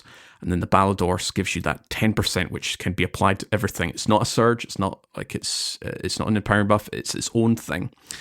So Hunter gets the dodge off. The Warlock casts the last of their super heavy attack, which the Shockwave applies to you to get that 10%. Again, this is very specific. Probably not something you would be utilizing here. You'd rather get that Warlock on something else. But this is just like a very specific example. And then in general, the Void Hunter's got Tether, and we've got the Well of Radiance active, which is a 30% and 25% respectively. So this results in the Stasis Hunter's Stasis Rocket doing 200% more damage, or 3 times increased damage. And every single damage buff is, of course, compatible for stacking. You can see that example on my spreadsheets if you want a visualization of that. But there's no issues, nothing funky going on. That is fully intended, and just really loops back to my point that I wanted to make here before we pass it over to DPS. Bungie has flattened the damage stacking. I know you were kind of talking about it there, Rock, where they've really kind of truncated everything down into individual categories, especially with the weapon surges category. We obviously had Font of Might up to Lightfall for the longest time. That was your quote outlier back then. That was where you could really maximize a lot of the damage potential. But it is still possible to get some really high damage values. You just have to work a little bit more than before. Might be some weird builds out there. But yeah, that is it for damage stacking. We're going to talk about DPS next. Rock's going to kind of we're going to be the students. We're aware of how DPS works, but seeing as we've got the expert on when it comes to DPS, we're going to crowd around and listen to what Mr. DPS has to say. So we'll kick things off. Terminology. So we throw a lot of words around. The community throws them around, often being used inappropriately or to mean something else. Something like, quote, burst damage frequently is left undefined. Newcomers often ask what has higher, quote, damage when they obviously mean DPS. So let's start with the fundamentals. What is damage? What is DPS? And what is total damage here? Oh, I hope you got a bit of a comfy chair, but I'll try not to keep it too long. To start out really simple, the damage you deal to an enemy that you see is dependent on their power level. So you deal relative to them. So shooting the same Cabal, whether they're power level 20 or power level 1200, you're going to see a lot of different numbers. So usually people pick a specific enemy as the baseline so you have a consistent thing to come from. And the damage then will just be the damage per shot. Then that gets converted into DPS, which is your damage per second. Usually you want to include the reloads. Sometimes you can avoid it, especially pre-Shadow Keep, as we were talking about, but that's another time. Off that as well, you can also build the total damage, which is the total of all your shots combined. So say you got 19 grenade launcher shots, all with the same damage. You just times it by 19, that'll be your total damage. Usually, weapons are good in some of those categories and not all. There are some exceptions, and usually they tend to rise to the top pretty quickly. But to give some examples, Izanagi's Honed Edge, it's very high damage per shot. It's decent DPS. It's not going to light the house on fire, but it's not bad. And then the total damage is quite low, especially as far as snipers go these days. You have Fourth Horseman, meanwhile, which is it's pretty good per shot, especially as the buff keeps stacking. But the DPS is stratospheric, extremely high. And then the total damage is super low as well to make up for that. And then you have light machine guns. You're shooting for a long time. It's not a lot of damage per shot, especially compared to, say, an Izanagi. The DPS is not amazing. It has been sometimes, but they've corrected for that pretty quick. And then you have just extreme total damage where you're firing for over 2 minutes straight sometimes. So to build out from DPS, because that's the more complicated one, you need a bunch of different stats about the weapon to get that. You need its damage per shot, you need its fire rate and its magazine size, you need its reload durations, and you need its reserves, and then all those get averaged out. So to give as a brief little thing, you have an LMG, it fires, it hits 2,000 every shot, you have 70 shots, it fires, let's say, let's go the 450, the adapted ones, 450 per minute.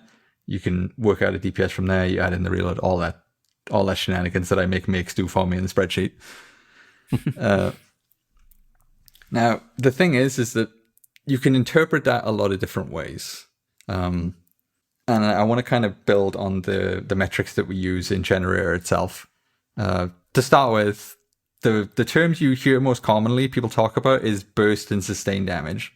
Now, sustained is fairly easy to explain. Burst is the one that usually kind of rubs me the wrong way, where it's really vague. Like, you can define burst as a lot of different things, and it's not usually explained quite well.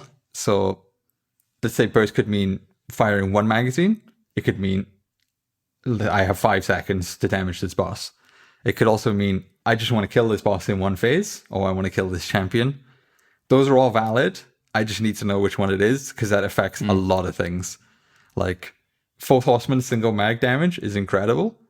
If I want to build it out to 5 seconds, it starts to get a lot less incredible. And if you're talking about one phasing a boss, it's not good at that on its own. It's not going to do it. You're going to run out of ammo after like 15 seconds. So I'm okay with burst damage as a concept. People need to be specific about what they mean when they say burst damage. Now, sustained is usually the easier one. People either mean it to mean like, it's a very long DPS phase on War Priest. I need something that's going to go the distance on that. Or like as a mathematical thing, I want infinite magazines and infinite reload. So how long is it going to go if I just project this out indefinitely? It also, that version of it, where it's infinite, corrects for an issue you get with simulations for the first shot firing a little faster. It's got a frame advantage. I'll explain that later on. It's very technical, so I'm not going to cover it right here, but I want to acknowledge the sustained is good for that. And then, so those are the most common ones you can encounter. You do hear total damage as well, which, as I mentioned, is all the reserves. That's usually good for eyeballing how long a boss you can use this against. So say a rocket launcher, you're kind of topped off for around 15 seconds, and or you can view it as total damage, where like I usually want to hit about like 1.2 million in this DPS phase or something. Is a weapon going to give me that, or is it going to run out short? And then we have our special custom one called optimized DPS. Now this usually is, this always is for us. You only fire full magazines. So as soon as a magazine is not full, we stop counting the DPS and the reserves end there. So this comes up a lot with weapons because they tend to shuffle around, especially reserve changes happens. Like we had this, was it like a couple seasons back or something where they changed those? Anyway, so at say a GL, if you have 3 mags, you're going to fire that. And if there's 2 rounds left, you're probably not going to use that. You're probably going to swap to your special weapon and just start emptying that, unless you're really desperate to stretch it out. So that feels more true to how people use them. It does mean it can be a bit volatile depending on the specific reserves, but we find it tends to be the most accurate for them. And that's what we sort with by default. But be aware that something can move around a lot with that relative to the others, depending on how the reserves shake out or the magazine sizes, like if you have climb cartridge, that kind of thing. So those are kind of the basic metrics that we use. For burst, we ended up settling on single mag because we have all the other ones next to it, so you can kind of see how much the first mag is propping up the rest. So if people look at our sheet, they're going to see a lot of different numbers, a lot, and it's quite overwhelming. So I kind of wanted to talk about a few common questions I get and how I think you should use these kinds of spreadsheets. People have their own version as well, but generally this is a quick over of how you should look at those kinds of things. So a question I get sometimes, and this can be because you see it in certain formats and videos, and that's fine, but a lot of people want to know, why do I have to go through this complicated mathematical thing for it? Why can't you just shoot the boss, you record it, and you tell me what the average DPS is? And my execution is not going to be perfect. If I macro it, it will be, but then I can just tell you this is what the DPS was for that. And if they change any part of that, like the reload gets faster, the RPM changes, the perk on the weapon changes, like if it's explosive light and that number changes, I can't really tell you what happened. I just have to run the test again and I'll tell you a new number. With these, I can break all that out on its own, and then I can just immediately be able to tell you how this is going to shake out in the meta. So with the sniper rifle 15 step up, I can tell you exactly how Whisper is going to be different. And that's usually how it shakes out. Sometimes the patch notes aren't exactly how they are in game, but it's very helpful for that, rather than me having to link you like 100 different tests for all the weapons and then just doing a new test every time. Especially since redoing all that, it gives me a lot of opportunities to mess something up. So I try to avoid it as much as I can. Building on the testing real quick, actually. So I mentioned I break it all out. I go through everything I can see about the weapon. I want to get all of it, and that can take a while. Going through the damage modifiers, the crits, RPM, all that stuff takes time. But also, weapons can have quite variable damage. So if you look at Two-Tailed Fox, that's got 2 different rockets. 3 now with the catalyst. You have a regular one, which is 2 damage instances of impact and explosive. That can already be a problem because we've had patch NIDs which only changed the impact damage the first time they nerfed it. So one of those numbers goes lower and the other one doesn't. And if they just say it's gone down 5% and you have the 1 value, you can't really know how much it's actually changed in practice. And then you have the scorch ticks from the solar one, which then builds to ignition. So you get a few numbers that you add up, and then you have ignition as well. Then you have the arc rocket, which applies a little jolt, and then that jolt applies to the rest of them. So in my testing, I add all those out separately, note them together, and then work that out into an average per salvo. But that could take quite a lot of time, and it's a lot of notes, so I try to minimize that for other people, and I just put in there how to use exactly how I broke it down. Anyway, sorry, I got a little off topic there. I think we're all kind of just around the campfire, kind of listening. So when it comes to the actual spreadsheet, what if you were to tell someone who's brand new to the spreadsheet, brand new to sort of damage, but they want to get into that kind of to learn more about DPS, what would you say to them? How would you guide them to like using your spreadsheet? Ironic giving you that when you've just steered me back into the topic at hand. So I would want you to go to the database sheet where we list out all the numbers. Come in, have an idea of which boss you want to look at. Let's say Samuma. You can go to the list in the top left. We have a nice big selection of all the bosses. You can set that. That'll change the values to be relative to what her power level is. And also it'll have an encounter duration, which is, I think, 45 or 44 seconds for her. And all that will be done for you then. So you can, with that, you can either go at the optimized DPS, work down the list, select some, like, there is nuance. You want to think about the weapons that make sense. And I'll cover this more in a little bit. But as a quick example, you don't want a shotgun Samuma. That doesn't make sense. So when you see accuracy at the top, that's not going to cut it. You want to keep working down and find a thing that works for you. Alternatively, you can go by the encounter damage, which is our time simulation. That might not be there for all the new bosses immediately as they release, but we try to get them as quick as we can.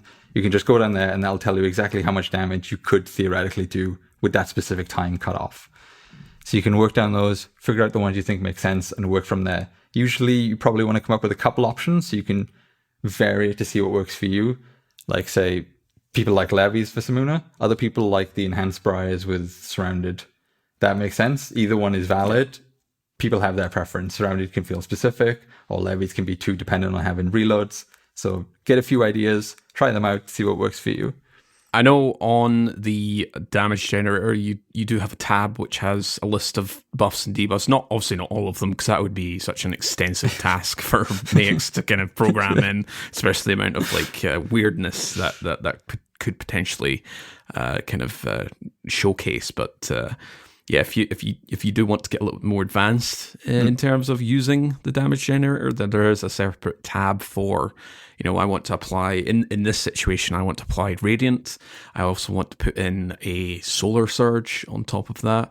I've got Tether active. I've got, or if I don't have Tether, I've got Weaken or Divinity here, just to kind of give a top level perspective of how that would affect the sort of overall numbers at play here. Mm-hmm.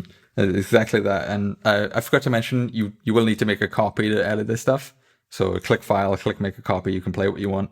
And if you want to go a level beyond the crafting, like something we don't cover yet, make a copy and just change the row in the database itself. Like you can go to Adaptive Sniper and you can just do equals times 1,15 because we use European decimation. Sorry, that's what happens when you get a German to build a spreadsheet for you. It took me a while to get used to, but it's not too bad. But yeah, you can just go in there, you can change everything you want. I try to make this, Maix especially, but I push for it now and again where I can to make it as easy to edit as possible so that even for myself, like when I see a patch, I'll immediately make a copy for myself, put all the changes in, and then I can get a sense of what I should really be looking at.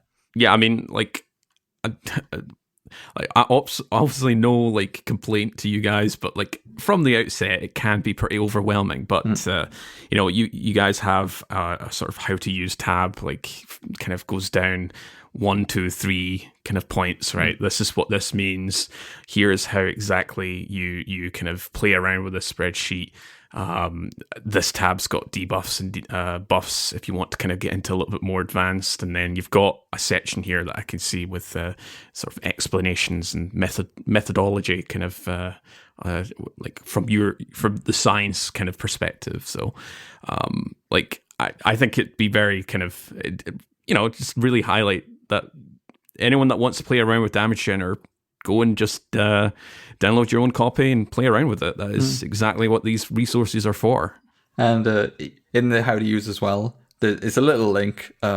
in the methodology and explanation section, there's a little comparison of DPS values. If you want a visual reference of the metrics I explained earlier, there's a very nice little graphic Mick said there, which just has a nice little image of the time span on this is what single mag is, this is what optimize is, and all that. Makes it very easy to see. And if you get overwhelmed or you're a little visual too as well, on the front page, we have a little link to a YouTube video where I explain how it goes and walk people through it. So if you feel a bit overwhelmed, try that as well, see if it works for you. But yeah, it's made to be tinkered with. The weapon sandbox is your oyster for it. Go nuts. In terms of going nuts, we've got a little section here, like kind of conceptualizing encounters and bosses. So like so from the top of this episode, we made it pretty clear, there's so many bosses, so many encounters that are very different from each other. I mean, you look at the recent dungeon, like you were mentioning using Acris being kind of the best DPS for Ektar.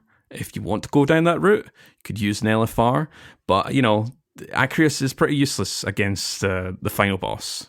So like, it kind of talk to us how you conceptualize all these encounters and bosses.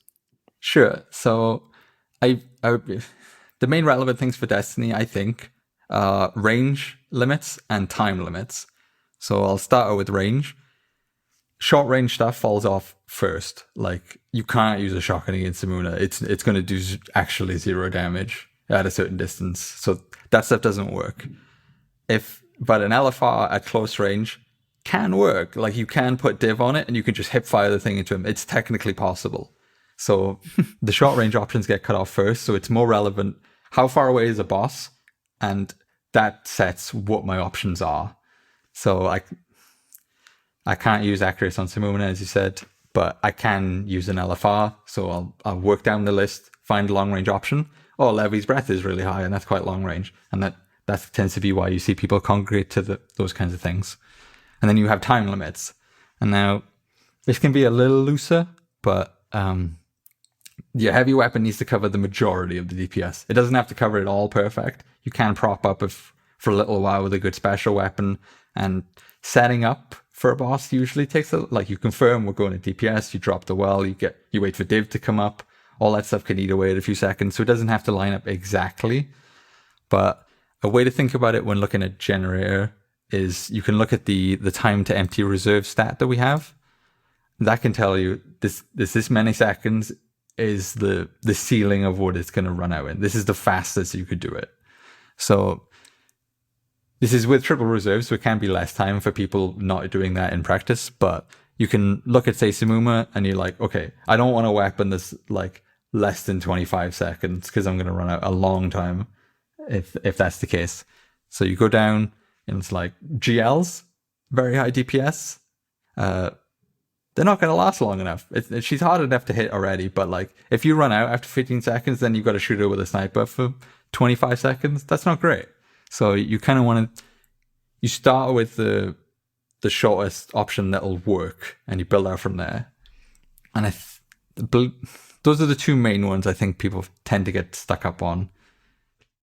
I'm thinking though, there are a few bosses where you get really weird, wacky exceptions, right? Atrax, for example, right? What do we recommend for Atrax with that teeny tiny little damage phase window? You can get up close to Atrax, but you don't have a lot of time there. So what is the strategy then in that case, Rock? Like what would be a really interesting high-powered burst option that works for Atrax, but probably doesn't work for any other bosses in the game? So this is actually one of the hardest things to simulate, where you can see single mag and its DPS, and you can see optimize, and you can see there's a fair bit of difference. But because we tend to average out that stuff, sometimes it's a little smaller than it seems to be. Like for Fourth Horseman, we have the single mag DPS, and it is accurate, but it's like it ramps up. So it's like as you get to the back half, it's actually higher than it's averaged out to be there. But for Atrax, you have Parasite that's entirely loaded on the front. That's basically all in like the first frame, basically when it lands. You have Fourth Horseman, which is the incredible high DPS. You've got some weird options you could try. You can mix in supers at this point, like Thunder Crash or Maybe not Needle Storm because of hitting the clone, and that's one. But the burst DPS like that. Maybe you could empty Grand Overture missiles, that kind of thing. Sometimes you just got to toss a worm. You just got to toss a worm. Atrax kill, or sometimes you clear out a Trials Fire team tossing a worm too, if you can set things up just right. And I think that Impetus' question also leads me into the other idea that I use the tool primarily when I'm trying to get an understanding of where like the baseline of the sandbox is at also, because this is like shaping my mindset of what are my like probably most ideal tools to like bring to a scenario. And then you kind of see how it's like practically playing out, right? And we joked about using Acreus, right? And sometimes it's great and it works and you can get close enough. Like the first the name escapes me, but the very first boss in the Ghost of the Deep, you actually can pretty effectively, use your Legend of Acreus. What is that guy's name? Ektar? Ektar, yeah, sorry. But then, there's like some more nuanced situations where you're trying to, maybe you're a tractor cannon player and you're trying to figure out, okay, how can I really make up for my tractor cannon usage with the special weapon? And where is that going to like, play into the damage chart? Because now it's like, okay, heavy weapons are totally gone. Now I'm like strictly focused on my, energy and kinetic slot and what I can fit in there. And then also like the practicality of using that. And part of this question stems from the idea of, I know you and I have both talked about using like fusion rifle of choice when shooting Crota, if you're going to be the tractor cannon player, or like what other good options you have, and kind of like the nuanced conversation and detail that you can get, even if you're like a support player and you're looking to like, make sure that you are putting out as much damage as you possibly can. And then messing around with some loadouts and figuring out what is putting out really good damage and then what actually like feels good to use. And am I able to like practically go through the encounter with, because, raid bosses, yeah, you have to be able to deal the DPS in the encounter, but sometimes you need to be using those weapons in this like 4 minute long pre-phase before you can ever even get to a damage phase. So if you're not killing your wizards, then your DPS loadout doesn't matter, right? Which, yeah, I think that is like feeding that level of detail of like the tail end of information, of the amount of detail that's available in the spreadsheet is awesome. And yeah, I don't know. I think it's huge support there when you're the support player and things like that. And you have to really dig into your pockets on what's going to be viable, right? You're certainly seeing a lot of discussion at the minute whether we should be using rapid fires or high impact fusions. And practically speaking, that all comes down to preference at this point. They're not so far apart that you're going to overrule someone for that. Mm-hmm. Mm-hmm. And I think that I'm like, I got my Nox Perennial roll from the World Drop, and I'm like so excited to use that. And I know I'm so jealous, by the way. And there's people that wouldn't touch a high impact versus Crota, despite the potential of damage output, which I think is really interesting because they don't. It's too long of a charge time. I don't want to deal with it. If I'm killing the Oversoul, it's too much to think about. And yeah, there's this balance, right, of like where the practicality meets the optimization and the potential, right? Definitely. And it's sometimes you see a lot of people get really fixated on, I need it to be as high as possible. And if we're completely honest with ourselves in Destiny, outside of a raid race, it's not going to matter too much exactly how high up the board you are. You can get by with quite a lot. It's, as long as you're being consistent about it, you have enough ammo between DPS phases, and you're roughly doing what you should be okay. But when it comes to raid races, people can get really fixated and go in being like, I'm going to have Cenotaph and then I'll load out swap to Lunas and we'll have Lumina ready. We'll stack everything up that we can. And then you as a team is so brittle, it starts to introduce problems, as you said, with the actual mechanics of the encounter itself. And loadout swapping's made that a little easier, but people figure this out as they go and they experiment with this stuff. You'll find something that works for you. Sorry, cut you off there. No, I was just going to raise the point here. So you've got a note here on the script here, just things to be wary of when it comes to the simulations. And what was going through my head was, those encounters that are a little bit more dynamic. I'm thinking more Kel Echo. I know it's pretty older kind of dungeon boss at this point, but it's a boss that doesn't move. Sorry, it's a boss that moves around a lot. Someone like Rulk as well. I think it's. I can only imagine that it's a little bit more complex when those enemies aren't standing still all the time. You're putting damage into, and also it's not something we've really talked about here, but it's it's the combination of using abilities on top of your weapons. Mm-hmm. So it's just wondering, what's your kind of comments?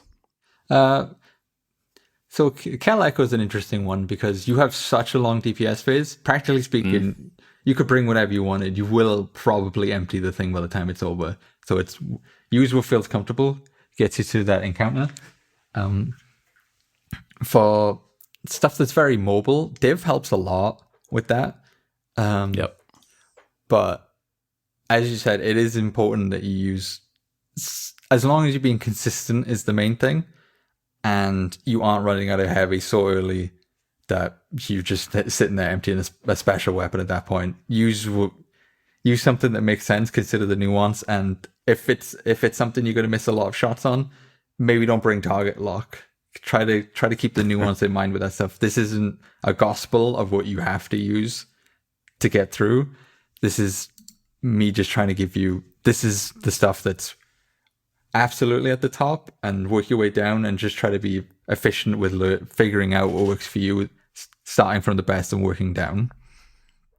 Another thing that I think this is incredibly useful for is when Bungie comes out and they make announcements like we have season 23 weapon changes that we've just been talking about.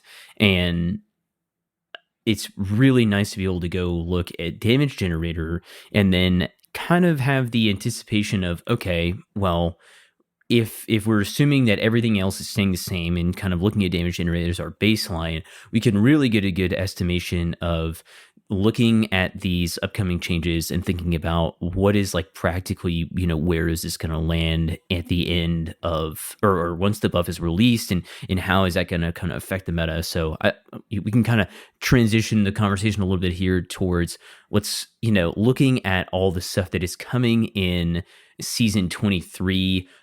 We've got snipers, we've got glaives, and we've got grenade launchers. Let's talk a little bit about how much of an impact are these upcoming changes actually going to have on the sandbox as we kind of project out what these buffs are going to look like. Sure.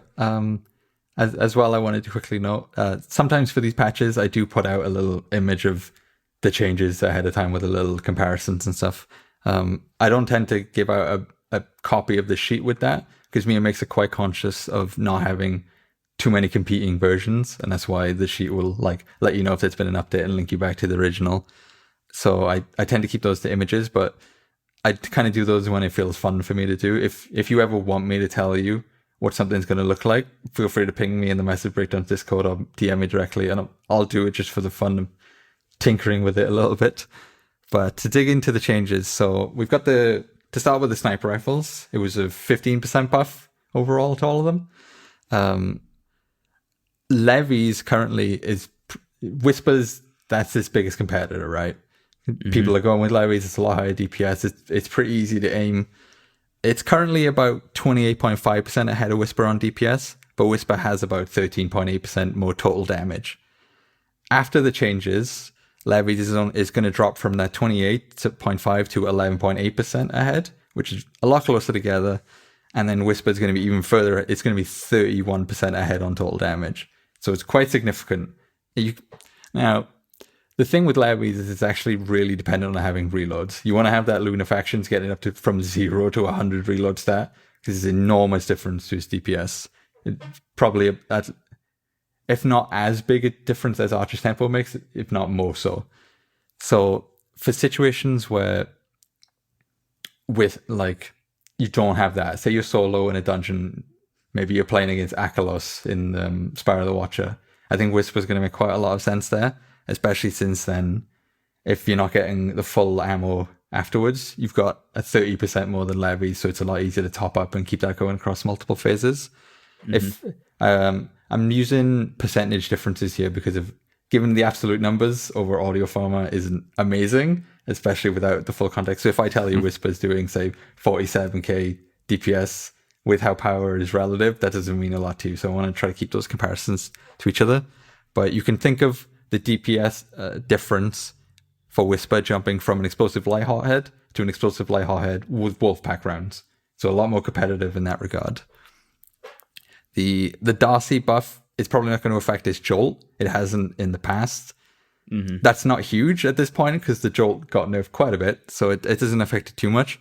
But its DPS will jump from being comparable with Conditional Finality, the special shotgun, to Xenophage with Actium or a Hothead with Explosive Light, but not Wolfpack rounds. So not amazing, but not as bad at least. You're not tied with a special shotgun, which is a little depressing.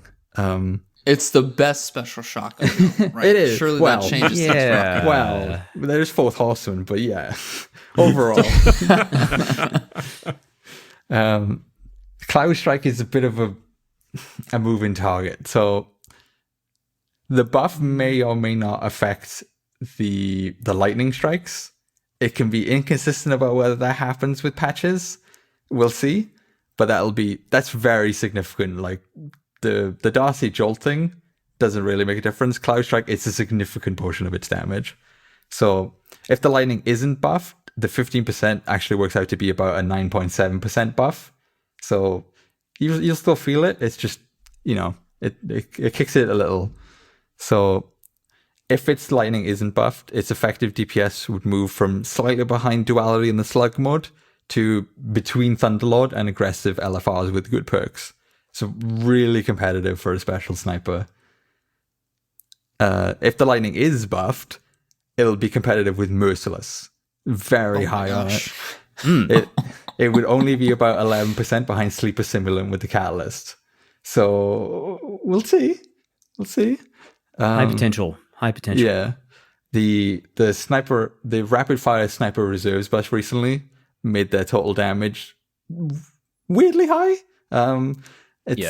They're gonna have comparable total damage to Wolfpack round rockets with explosive light or Sleeper Simulant. So a very good backup as well. So I think if that goes through, especially if the lightning gets buffed, I think you'll see a lot of people running a legendary rocket and then swap it over to their Cloud Strike and dumping that to just fill up the rest of the time. And lastly, we have Izanagi, which is they recently changed the crit multipliers, and most of those shook out to be effectively the same overall damage. But Izanagi, when it's honed, got a 6% buff. We're not quite sure if that's intended or if that's going to be compensated for. If it goes up the full 15%, its optimized DPS would go from just behind Queenbreaker, which I know Coat is a fan of, to competitive with the best precision LFRs, but still beaten out by the aggressives. So pretty high. It's no Cloud Strike, but it's pretty consistent to use. It's just only let down by that really low total damage because you're honing every shot and you're dumping all of it into the DPS effectively. You probably only end up seeing it used with rockets, I imagine, as that nice little auto-loading pairing. But it is there, and sadly it pushes one of my little sleeper favorites of Forerunner a little further back. Or for a while, Forerunner's been buffed for a good while. It had good total damage and all that stuff, and it was fairly close to Izanagi on the DPS, but really? This is Izanagi pushing further ahead. Like, I'm gonna use a sidearm rock. Get out of here, dude. It's pretty hard to use, but it's like if I'm running it against like general stuff, or like if it was a good backup weapon, it had a lot of total ammo and it worked at very far ranges, it would come up a little bit. I've seen Salter using it occasionally, which was quite cool to see. The numbers were decent for it, especially with the kinetic, when that kinetic 50 was it 15% for specials, or was that 10%? It was 15%, right? Oh, gosh. Oh, racking my brain here. Yeah, I should have written that down. It was 15. Yeah, it's 50% for kinetic specials, right? And 20 for primary, I think. Either way, That helped it a lot. That's sent it way above some of the other ones. So I quite like Forerunner, and I'm a little sad to see it falling further behind Izza because I find it a little more interesting to work through in some general stuff. But that works it out. Fairly exciting for the snipers. I'm interested to see how Cloud Strike shakes out, but we'll see. Yeah, I feel like especially with the bait and switch, rocket has been super popular. If I'm able to proc my bait and switch, and I still am able to put out so much damage after I've run out of rockets, if I, swap back over and you just start landing shots, that seems like some really high potential there. And, I think we're just one more anti-barrier sidearm season away from Forerunner being right back in the mix. I better see you on Hunter rocking Mechanist trick sleeves if that comes back, dude. You're so committed to it. There's no shot. Oh, I can dream, but I'll never be allowed off the Luna's roll. You know it. Yeah. So with sniper rifles, it's obviously applying to legendaries. I know you don't have any points here on the script when it comes to legendary sniper rifles. What's the vibes, if any? I did work through them. Give me a sec here. It was so after the 15%, a rapid fire sniper with no perks is going to be around your sort of arbalest to heir apparent level, or very slightly behind the shotguns. So pretty competitive, especially when you start. Obviously, shotguns can get higher perks with trench barrel and stuff, so they can pull further ahead, but it's working. They're working their way up there. They're still in a weird position where after they buffed rapid fire snipers, rapid fires then became the highest DPS and the highest total damage.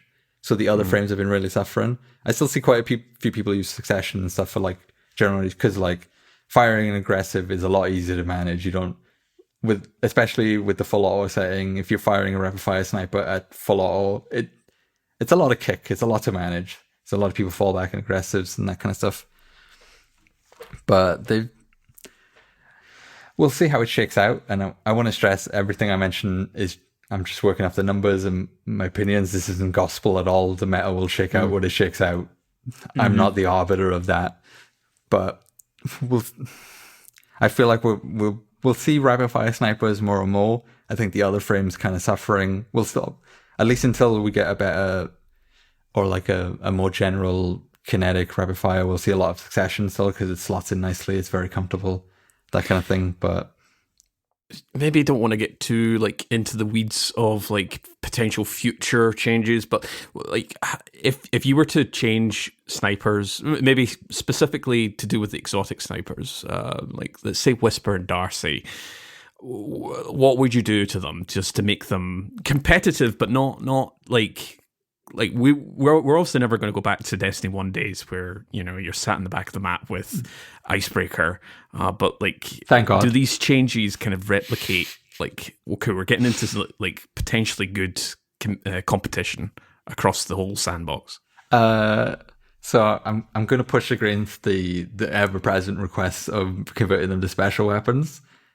I think especially Darcy, like there are a lot of really good special snipers. And either Darcy's going to be better than Cloud Strike or it's going to be worse. And then if it's worse, it's in the exact same position it is right now. Except there's even more options pushing it down. I think Whisper's going all right. Its total damage is the interesting part. Obviously, it depends on what encounters we get in the future. If that ever matters that it has that much. I preferred when its perk was harder to use, but more rewarding for it. I think bringing it down to a second means effectively it doesn't really matter because it's the same as Darcy in terms of activation time almost. So I would prefer it to be better but harder to use. So I wouldn't mind seeing that kick back up to 2 seconds and then having a buff to it. Because we have a lot of mobile bosses now, and we also have bosses where we have to move, like you have the plates in Caretaker or Keitel, where Whisper stops making sense for those as well. So I think the design could easily cover for that, and you wouldn't see it be too oppressive, at least in raids and dungeons. GMs might end up a bit weird, I'm not sure. But if the total damage gets pushed out quite a bit, maybe it starts crumbing up in GMs, but that would depend on Aeons and Xeno ammo for rockets. Like, if I'm in a position where I can rocket every champion to death and then get the ammo back from it forever, then I don't care what the total damage is on Whisper. Yeah, Cinepath just kind of breaks the ammo economy, which is really ironic to me because I feel like the change to double special was like, okay, we're really going to rein that in. And then we're going to give you an exotic that allows you to completely board that again. I mean, hey, come on, man. I really appreciate that. Banner of War. Yeah, Titans are so strong right now, is what I mean. And I hope that nobody buffs Banner of War or nerfs Banner of War. I mean, yeah. Anyways, yeah, it's been a bit of it's always been a bit of tug and war with ammo stuff. Like we see it with when Whisper came out, you can't bypass it entirely, so we need to bring that back. But then we give Aeons stuff, and Aeons at least required you had to go in for the finisher, you had to get them low, it was a fair bit to coordinate. But then Xeno comes out, and it's like, if you're playing a Warlock, if you shoot it, you've 10-second window for it to give two of your teams heavy. That's pretty loose. So I'm surprised that stayed, especially the stacking of multiple of them. I'm amazed that stayed this long. It's insane to me that you can get back all your rockets per kill. But we'll see how it shakes out. Yeah, it is certainly an exotic that is in the game at this point in time, you know? It is the second support role option for Warlock, which is thrilling. We stay winning. We stay winning. Eating big over here. All right, let's move on to Glaives here, unless you've got anything else to add for snipers, Rock. I think that's pretty much anything covered. If you guys have any other questions or anything about them. No, I think this is an interesting, moving on to Glaives is an interesting one also, because we were talking about how the Syntheseps, nerf is being rolled back a little bit. We've talked a lot about damage stacking, about that kind of got out of control, but, I don't know if they're going to be a really hugely viable option even, next season, depending on the scenario versus some other close range stuff, but it definitely seems like they're creeping back up there, right? It's always hard. Like I view a lot of this stuff in terms of DPS, and I don't think Glaives are meant to be that. Like they don't need a crit. They don't have large mark sizes. They have the shield to keep you tanky. It's more like a GM type weapon. Let's take a quick look at the damage per shot. Yeah, the DPS doesn't shake out amazing anyway. That ends up being kind of behind the bad fusions, like a Telesto, even with this buff. So I don't think you're going to see a lot of that. So the damage per shot works out to be similar to a fusion rifle as well, which isn't too bad in that regard. Like it goes immediately. You have the melee fallback. Fusions are liked because they're fairly mid-range options that you don't have to think about. Glaives actually extend a bit further than that. So they could be a bit more dynamic. You might see them come up more in GMs maybe, which would be quite nice. They're more of a Swiss Army knife weapon in that regard.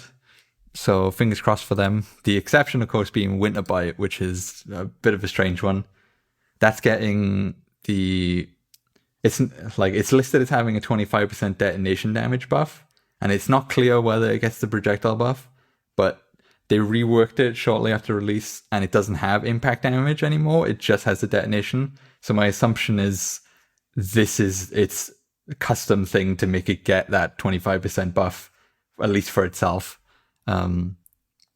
That only applies to the detonation damage. It has a bit of shatter and the bolt that fires to freeze the enemy that does damage to it. I don't think those will be affected, but they're a small part of it anyway, so it'll be fine. Its DPS will jump from a base precision LFR to one with a 25% buff. So it starts to get creeping up on the aggressives maybe, or you can kind of think of it that way, but the total damage is really low. And it's utterly dependent on having, similar to levies, it wants as much reload stat as you can give it. So it's very specific, and the travel time on the projectile is glacial. So I don't think you're going to see a lot of that come up anyway. But maybe it'll show up in a GM environment, or encounters without bosses. People can have some fun with it. I think that's okay. We'll see how people end up using it. Yeah, that 0 handling and 5 reload speed really hold you back in raids and dungeons for sure. All right, a lot of people have been wondering about this. Heavy grenade launchers.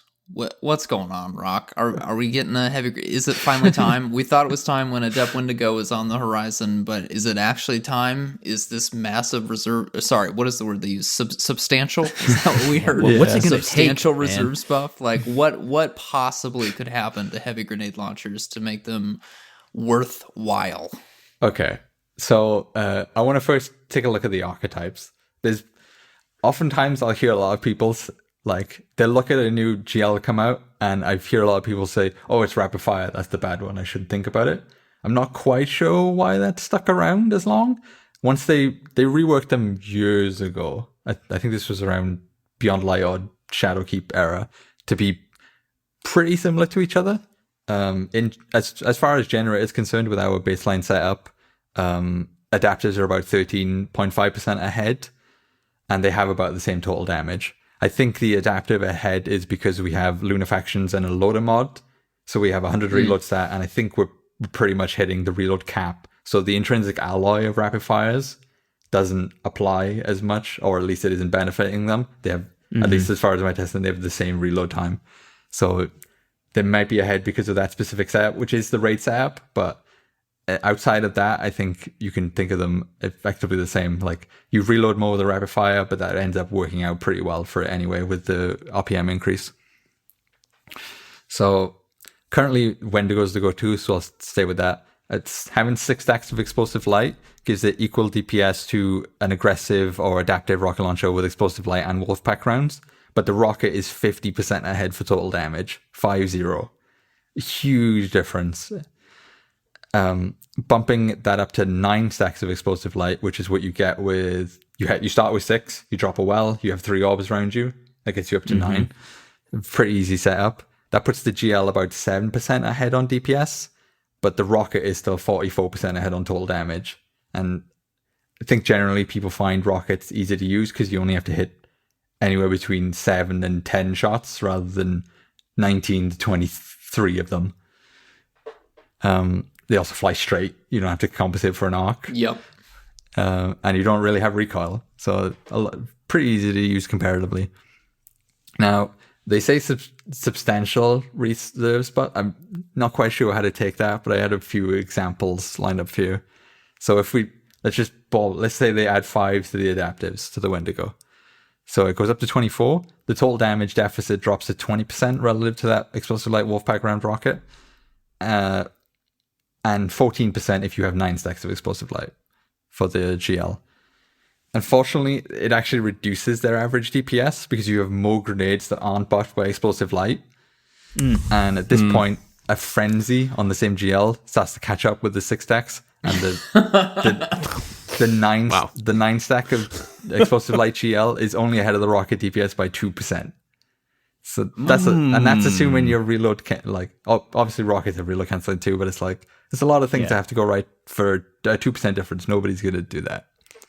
So for the adaptive GL to overtake the rocket with explosive, like the best rockets, the explosive light and Wolfpack rounds of total damage, you would need to increase the reserves from 19 to 33 if you have 6 stacks of explosive light, which I would be surprised. I've been surprised before, but I'm not expecting that. If you have 9 stacks of explosive light, you need to bump it from 19 to 32. Still a lot higher. Or if you have frenzy, you need 29. So 10 more. Or almost a 50% increase. We'll see how substantial shakes out. If you remove Wolfpack rounds, so like for a solo setting, the GLs only need 25 reserves for 6 stacks of explosive light, which I think that it could end up being pretty close to that. Obviously, we'll see, but that sounds plausible to me at least. It would be 24 reserves for 9 stacks of explosive light and 24 for frenzy. It's easily possible, I think. That's just a flat 5. Obviously, I don't know, but we'll see. Rapid fire GLs, they tend to do worse with explosive light because you have more to fire total. You go from 19 to 23, so less buffed. If you have frenzy on them, which people have with the Caraxes, to overtake and if the same explosive light rocket, they need 29 reserves, and if you add Wolfpack rounds, they need 35. So you need 6 more, and then 12 more. Getting for like the 6 maybe, but we'll see. If you have the gamer, the love enhanced surrounded on the Corexus, you're 5% ahead on DPS compared to the Wolfpack Rounds rocket. To overtake it on total damage, you only need 1 more. So I feel like that's pretty certain, but a very specific setup. If you want to overtake it with Wolfpack Rounds, you need 29, so 6 more. Pretty possible. Personally, I don't really like making GLs and rockets do the same thing, and they've been struggling that for a while. Like before the big rocket buffs, GLs were basically the same position rockets are now. They were the big boss DPS. You just threw it at them, and that did it. And then rockets got buffed, GLs got nerfed, and they just swapped positions. And you haven't really seen GL since. I don't think it's... It doesn't make sense to me to try to make those do the same thing. And this feels like a situation where you just keep buffing the weakness and you'll see what happens. And like, it could happen because rockets are all dependent on Galahorn at this point to stay competitive. So it's very specific. So you would gain an extra person with doing DPS because they wouldn't have to use Galahorn. But I think I would rather see them move to some other role. Like if you give, I asked a few questions around from people to see what they'd like to see. And one of the ones I liked was you give them a substantial multiplier increase against champions and below enemies so that they would be your deleter for those kinds of enemies because you'd only need to land like 3 or 4 shots, fairly close range with champions a lot of the time. They would be good for that. Obviously, that depends on Xeno and ammo printing and stuff like that, but I'd love to see them move somewhere else. Historically, they've talked about GLs as being an ad clear heavy, although I think in practice, people are going to use an LMG or they're not going to worry about using their heavy to ad clear, especially these days with how the ability sandbox is. So I don't think that's a viable path for it. It was actually good that you brought up that point about GLs, heavy GLs being the ad clear weapon. And this is actually something that I do bring up from time to time whenever I'm like talking to people on various Discord servers that I'm in. But back in April 2021, from Chris Proctor, the weapons feature leads. So, we're talking coming up for 3 years now. So things may have, shifted, but he detailed every single, from a very top level, very like simplified level, certainly not in the down in the like the rabbit holes of DPS, but from a top level, he identified that the way Bungie want grenade launchers, heavy grenade launchers, primarily being ad clear, and then they call it single target sustained damage for like burning down a boss or like a champion, kind of in that regard. But like it is interesting that like originally they were supposed to be primarily they're the ad clear along with swords and machine guns, but I would certainly like echo that kind of recommendation of making them properly ad clear potential. I would love to rock a grenade launcher, just like take out massive amount of ads, because the amount of activities that we are getting now that have lots of ads that are spawning in. Machine gun, it takes a bit of time to kind of bullet down all these, bullet holes all these ads. Whereas a grenade launcher that is, it's got that satisfying multiple, kind of modifier to blast them out of the air. Pair it with like chain reaction or something like that, frenzy or explosive light, just to really capitalize on that. Plus, bursting down a champion, that would be great. I'm certainly in agreement with you, Rock, where I don't necessarily really agree that grenade launchers should fill the same environment as a rocket launcher. Yeah, rocket launchers do that just fine.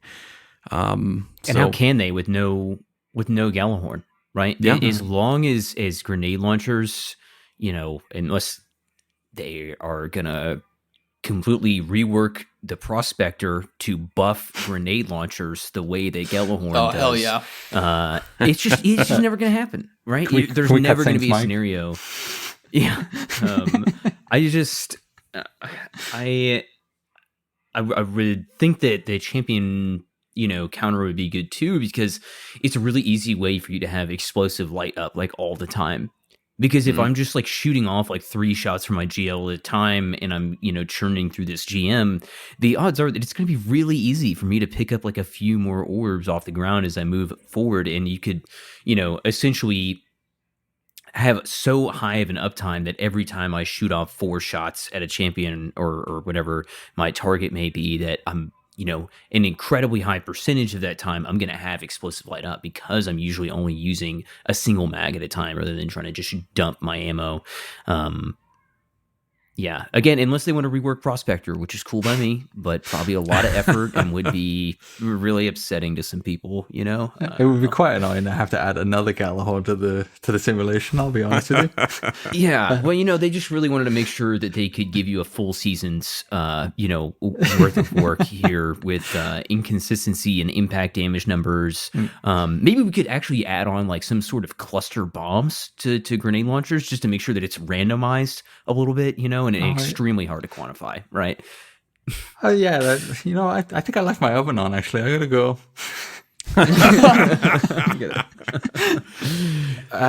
It's fairly precarious. Like as you said, the rockets have Gjallarhorn, which buffs them a lot, but it also, on balance wise, puts you in a precarious position, because it's like either GLs are going to be worse than rockets with Gjallarhorn as far as groups go, or they're going to be better. At that point, Gjallarhorn is dead. Like that, they're so dependent on it that it's like that is part of the design space at this point. So it pushes out a lot if you keep them competing with each other. And I'd love for in current sandbox, I think in practice, to get the heavy GLs to be the ad clear weapon, you'd need to pull back the ability sandbox a fair bit, because they're competing with, say, Sun Bracers or Banner of War and Bonk Titan and all that thing. I'd love to see it. I don't know how well we will, but I hope they can find some sort of identity for GLs, because they've struggled with it for a long time since they were inverted with rockets. And they've had exotic variants that have just taken up all the space in the end game for damage strats. I mean, Anarchy, of course, had a pretty dominating run, and then Parasites probably are a new equivalent, even though Parasites only really meta for Atrax as like the go-to option. But it's still, should we ever get a damage phase that's as short as that window is for Atrax, we'll probably all just go back to Parasite. I mean, it's in that space now for the 3 second and under damage window. The king, really. Any excuse I get to toss a worm, I'm there. And it's got a max size of 1. It's a rocket in disguise. Yeah, that's true. That's true. I will say, like, rocket. With the exotic quote drum, even though they are definitely like breaching the outline of what a drum grenade launcher are, but stuff like Salvation's Grip, you're not using that for DPS. That is more of a kind of ad clear, like funny haha meme gun. Parasite, sure, like Atrax burst damage, and then like we've talked about Prospector, and they added chain reaction to Prospector a couple of seasons ago as a perk.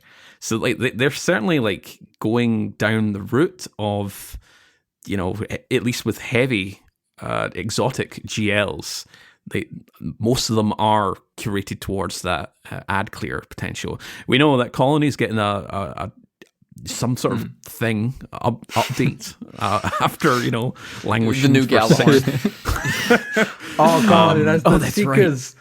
Oh no, Impetus, don't do this to me.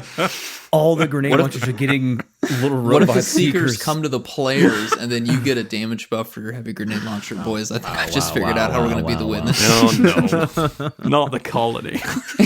Well, plus we get that truth we work Gotta coming serve down the line. colony, dude. Yeah, truth. my Yeah, truth. gosh. Well, we don't talk about truth.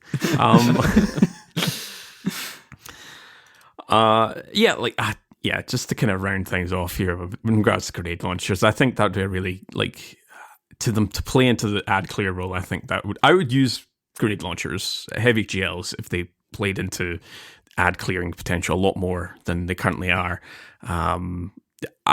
even if they really heavily buffed grenade launchers to be up to the standard of rocket launchers, I'm not really comfortable or happy using GLs. So this is just more of a personal kind of POV, but like I just don't see GLs being the play for boss damage. We've got plenty of other options out there. We don't need GLs to take up that valuable space, I think. Not legendary GLs, which is what you mean, but I wanted to clarify, like, Oh, There's yeah, too many sorry. other I options. just mean explicitly legendary GLs. Yeah. The exotic GLs, your Anarchy and all that, they, I'm fine. They can break borders. And like we see it with rocket launchers where it's the inverse, where, you've got like two-tailed, not two-tailed, Eye of Another World. No. Eye of Tomorrow. I'm thinking of so many things here. Eyes of Tomorrow, which it's not designed to be a boss damage weapon. It's got reduction modifiers on top of it. They've made it strictly designed to be more ad clear. And with the change a couple of seasons ago where they added the whole kind of infinite ammo, if you kill a bunch of ads, you'll get your rocket return for free.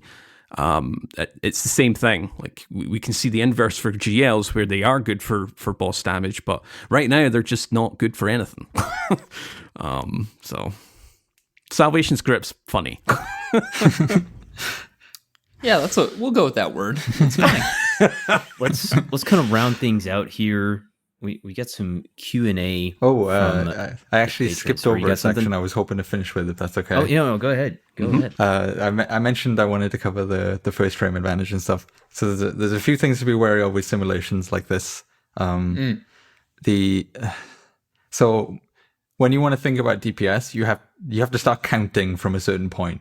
So you can either start at some arbitrary point before you fire your first shot or after, or you can start with the first shot. Like if you have a fusion, you could start with the charge time, that kind of thing. If you start with the first shot, that means that first shot happens in 0 milliseconds. It's not affected by the RPM, so it's faster than others. And usually that would be covered by the last shot where you have a lingering time before you start reloads. But because in Destiny you can reload cancel immediately after doing anything, you just hit the button and start reloading 1 millisecond later. That time gets lost. It's just gone. So the first shot is faster than others, and it happened. So that comes up with these, and that's why you'll see, like, in Generator, Xenophage with Actium has lower single mag DPS than without Actium. And that is because the magazine gets inflated all the way up to be the entire reserves. So the first shot has less impact on the overall. So when you look at spreadsheets like that, you have to be aware that first shot is going to happen unless they specify that they've started counting from a different time. And that's why we have a bunch of different, like you can look at single mag, you can look at optimizing. This is the thing that sustain completely eliminates because it stretches out into infinity. So it has 0 impact. So you can see the difference in Generator, at least with optimized DPS and sustained. You can see what the differences in those are and how much it's weighted by that first shot. And especially with some of the weapons in Destiny, like Parasite, you'll get that quite a bit. But that's one thing I've been asked about that can be a little confusing, because at least when you look at it, it doesn't make sense that Xeno's single mag DPS would go down with Actium. But that's why that is. The average as well, as I've mentioned, it makes it tough to gauge exactly how front-loaded or back-loaded things are. Like when I tell you the target lock on average on its own is like 25% increase, you can't really. It's hard to gauge how long it takes to reach that point, going from 0 to the 40%. And I can't really show you that with an average. That's why we have the time increments. You can kind of see it, but even then we have to average it out.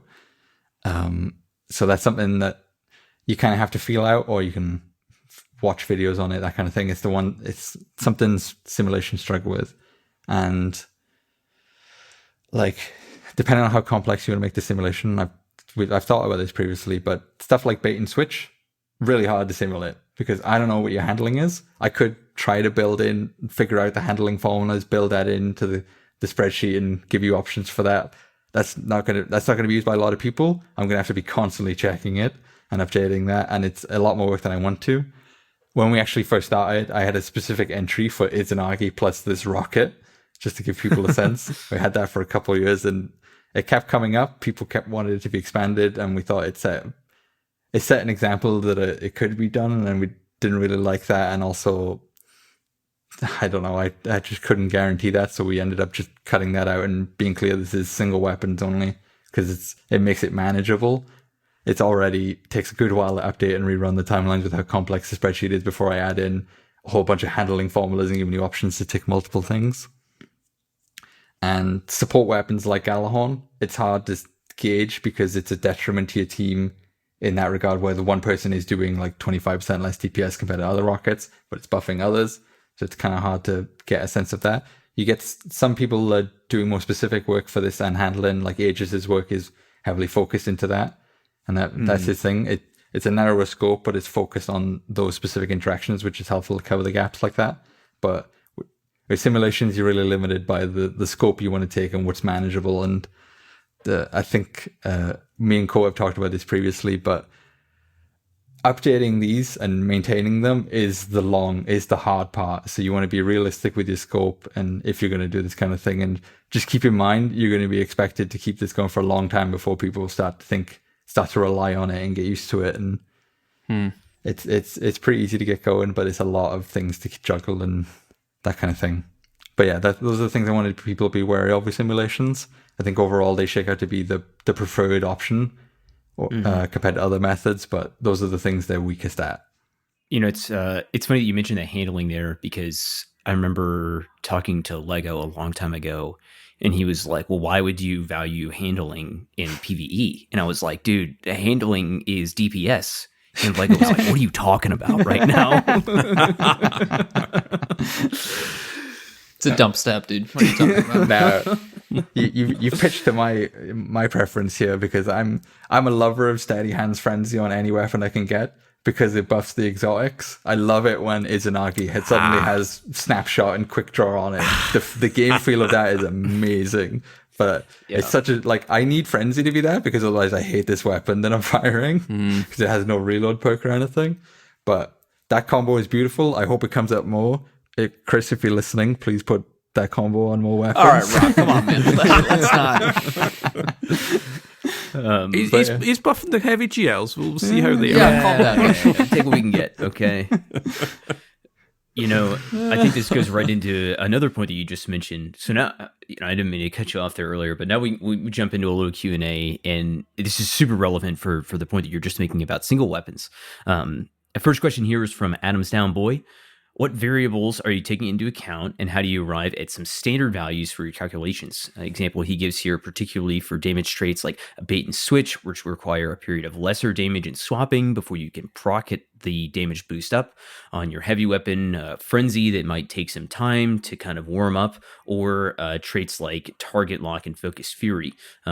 Is accounting for reload speed and the battery, when the battery empties, kind of part of this equation. It blows my mind how many factors there must be to take into account for testing like this.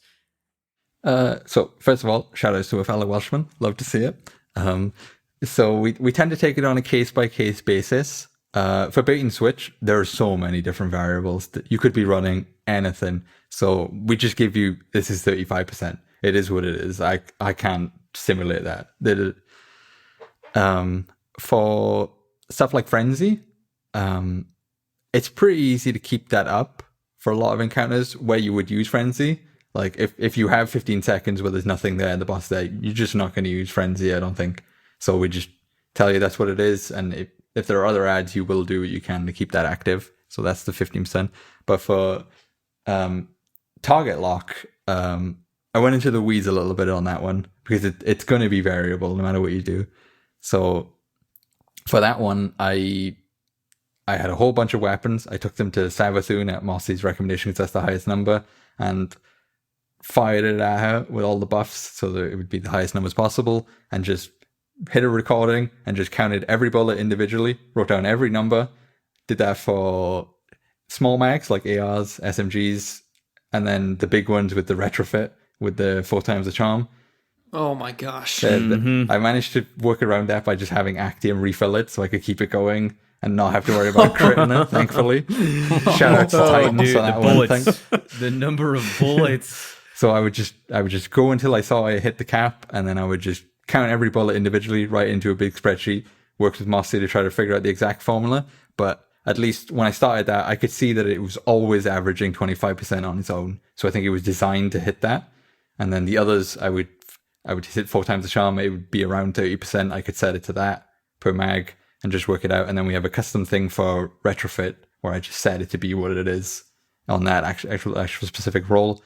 But for target lockdown, I can weight it out to be a 25% average every time. But I only knew that because I spent, somewhere in the 3 figures of hours counting those shots against Sabathun and rerunning tests, because it turned out I actually missed a shot on the time and the stacks are reset, or I accidentally hit a headshot. So then I had to work backwards on a different test to try to figure out that exact bullet, because they all needed to be the same body shots. It was a lot of work, but it was worth it to have that mystery solved, and it was quite satisfying then to write the big Reddit post and explain it all for everyone.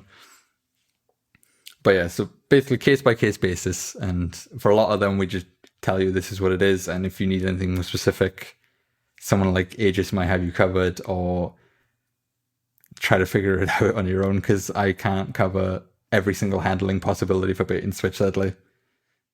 Well, we definitely appreciate it. I know that target lock breakdown was hugely helpful. We even referenced that when we were talking about new traits. So thank you for the time on that. This next question, I don't understand at all. So I hope that you understand this. Adam Soundboy followed up with, would you rather have Sam Warburton or Martin Williams in the back row as an open side flanker? I have no idea either, I'm afraid. I'm not much of a sportsman. I know. I think I know the type of thing he's referencing, but I'm one of the few Welshmen letting us down in that regard. I'm sorry. I believe this is a rugby Welsh talk? rugby joke. Yeah. Okay, yeah. I appreciate trying to get us in there. Diolch can vow for that, but I'll go with Dylan Thomas so I could represent my city, and we'll leave it at that. We have a question from Deck. Actually, 2 questions I suppose we've already touched on, but real quick, just in case it was kind of missed out earlier on, if folks, we've been talking quite a lot, lots of dense detail, but how much time roughly do you and me expend updating the calculator after a mid-season patch? For my testing, a mid-season patch, I can have all the stuff shipped to Mix. That by the end of the day, probably the patch will go live at like 6. Yep. And then probably sometime in the evening I'll send it off to Mix. He's probably already gone to bed because he actually has employment and things to do. So he'll update it in the next couple of days at some point. And then that'll be that. So it's probably only a few hours for me, as long as I have what I need. Otherwise I need to actually play the game and get the new stuff. But it shouldn't be too bad. It's just the bigger ones can take it out of you, and having to always check in for the matches and seasons and be there ready to do it is the back work that you don't really see. And his second question here is, do you think snipers will be met again? I suppose, again, we kind of touched upon that earlier on, but to give a quick summary, I'm not gospel. It'll be what it is. It'll also, it varies a lot depending on encounter design. Maybe we'll get an Atrax and it doesn't even come up, or Crota, that kind of thing. But numerically, they look pretty good. We'll just see how it shakes out with the design. All right, Cody asks, if you could design a damage encounter around one weapon type for use, what weapon type would that be, and what would the encounter look like? So this is working against a little of what I talked earlier, but the one I've always been sad hasn't been there is one specific for GLs, because practically speaking, for a GL at the minute, it needs to be, it's not a full raid fire team, because then you have galley prop and everything up. So you need like a dungeon style encounter, and the duration needs to be longer than Atrax, because otherwise you're going to parasite, but short enough that you don't run out of the GL. So it needs to be like 5 seconds to 12 seconds, that kind of thing. I'd love to see that happen to a boss. We'll see, but it's been quite disappointing that specific window hasn't come up, despite all the buffs they've had. There just hasn't been an encounter that makes sense for them. Kind of no matter how numerically they shake out, either you're going to use a rocket and Izanagi to pad that out, or you're going to have Parasite at the front end covering it from there. So like a one-plate caretaker, basically. That's what you want for Yeah, a dungeon boss. Something like, because I don't know, we've had a lot of very long DPS phases, which is Yes. that's it, like that is fun in its own way, but we haven't had that specific like mid-length where like it's more focused on stuff around it. And then you get to DPS, you have a quick window, you bash it out, and then you reset from there. Yeah, that would be interesting. Cody also follows up with, what would your preferred DPS meta be? As much variety as possible. And I don't want you to tell me a specific example. As long as it's not sword meta, we're good. I just want to have. I just don't want to be running rockets and Galahorn for everything. I want to be able to go in with nuance and ask questions and come up with little things like that, little pocket strategies. No, I feel like. suppose in a way. Well, go ahead, Court. Sorry, go ahead, Saint. Well, I was just gonna say, I feel like we are in a pretty Yeah. like varied meta right now. Would you agree with that? For the most part, I would say like it's obviously been better than it was. Like the days of Swarm Rave and autoloading were what they were. Yeah, I remember them not fondly. It's pretty good. We have had rockets for a long time, and design-wise, it's tough to see that changing. And with Izanagi propping them up, they extend a lot further than they normally would in time-wise. I wouldn't mind that mixing up a little bit, but in terms of variety, it's been pretty good. Yeah.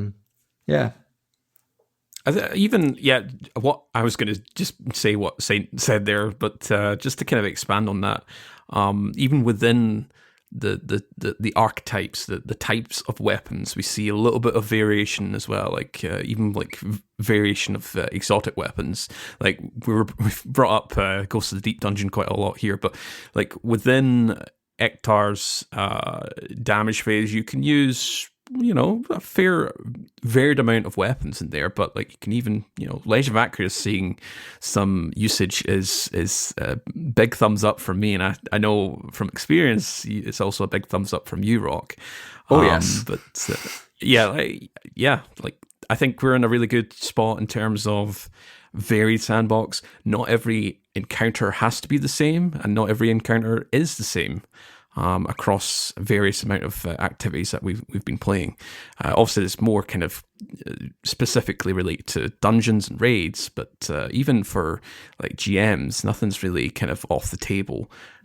I know like we talk about more of a survivability focus when it comes to GMs, but there's definitely you can go in and kind of rush these GMs and get your rocket launchers out, or your different types of exotics, just kind of speed run these. But that is, since the Swarm days, it's a lot better. It certainly is. And what you mentioned about archetypes as well, I think has come up the most with LFRs, where aggressives, they are better, but we're not using them every single time because they are harder to use. Usually you want div to be there just to do it, and a precision LFR you can use kind of wherever. And it works, and numerically it's still pretty good. It's not that far behind aggressive that you write it off as like, if I miss a few bolts in aggressive, I'll still be ahead. They're similar, but they're used very differently, which I'm quite happy to see. I think I've asked you this question maybe more like in private, but it's related to LFRs. Are you as a sort of DPS kind of calculator, are you quite happy to where LFRs in general, regardless of the archetypes, where they are positioned currently? Because obviously they got the big nerf leading up to Lightfall. Like we're not using bait and switch Cataclysmic anymore, but like, are they still in a good spot? Or I should say still, but are they in a good spot right now? Do you kind of wish they got a little bit more of a less of a nerf? It was a little hard to tell at first. It looked pretty drastic. And Levies has certainly eaten their dinner since. But I think numerically, I think they're in a decent spot. They're good general use. For the people who aren't as organized and maybe aren't running like Xeno and rockets and that kind of thing, they're a good fallback, but they've got a lot of ammo. They're pretty easy to use. You can use them as a group. They're pretty good that way. I think rockets push into it a little too much because of the Izanagi combo, as I mentioned. I don't think that's necessarily a problem with LFRs as much as it is that combo, but I think it's shaking out okay for them. Aggressives still find their uses with div and stuff. You see it with Samuna and stuff and things like that. Yeah, yeah. So it's worked out pretty well, I think, overall. I mean, we see it right now with the current free to play raid with the surrounded LFR that escapes me. The name Briars. escapes me. Briar's yeah. Contempt, yeah. That's like a good candidate right now, and not to say like Cataclysmic bait and switch is still, you know, it does some work, but certainly not as kind of out of band. I think we can all agree with compared to a few seasons ago. Yeah, and like it's easy for us with our experienced accounts that have everything unlocked, but like Levy's Catalyst is not up to you when you get it. It's going to drop when it drops, and so like LFRs are there. Like you as long as you run like dungeons or something, there's quite a few out there that you can get. There's the Taipan. I think you can still get that from the quest.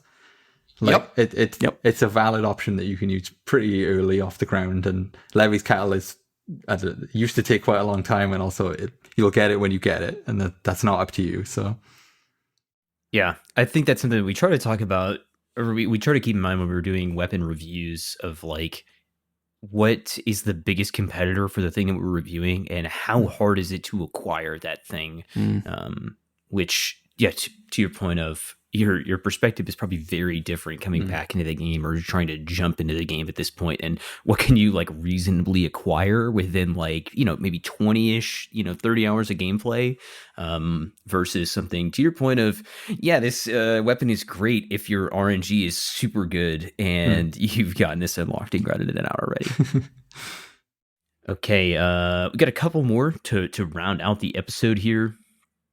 Zaxatron asks, for raid and dungeon boss encounters, what tips would you have to dish out high damage output from weapons, primarily in a situation where your super cannot aid efficiently and your contributed DPS to overall fire team damage?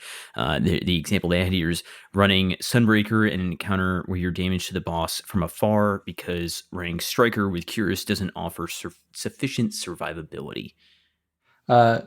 So most of what I do doesn't factor in supers to begin with. So I kind of want to approach this from the other direction, where if you were mixing in a super, that means either using it at the start or you mix it in during your rotations, that kind of thing. And if that's the case, that means once you start using, say, levies, you don't want to use a super, because then you lose Archer's tempo and you're starting from scratch. So in terms of, that's the advantage you have, is that those things aren't as much an issue.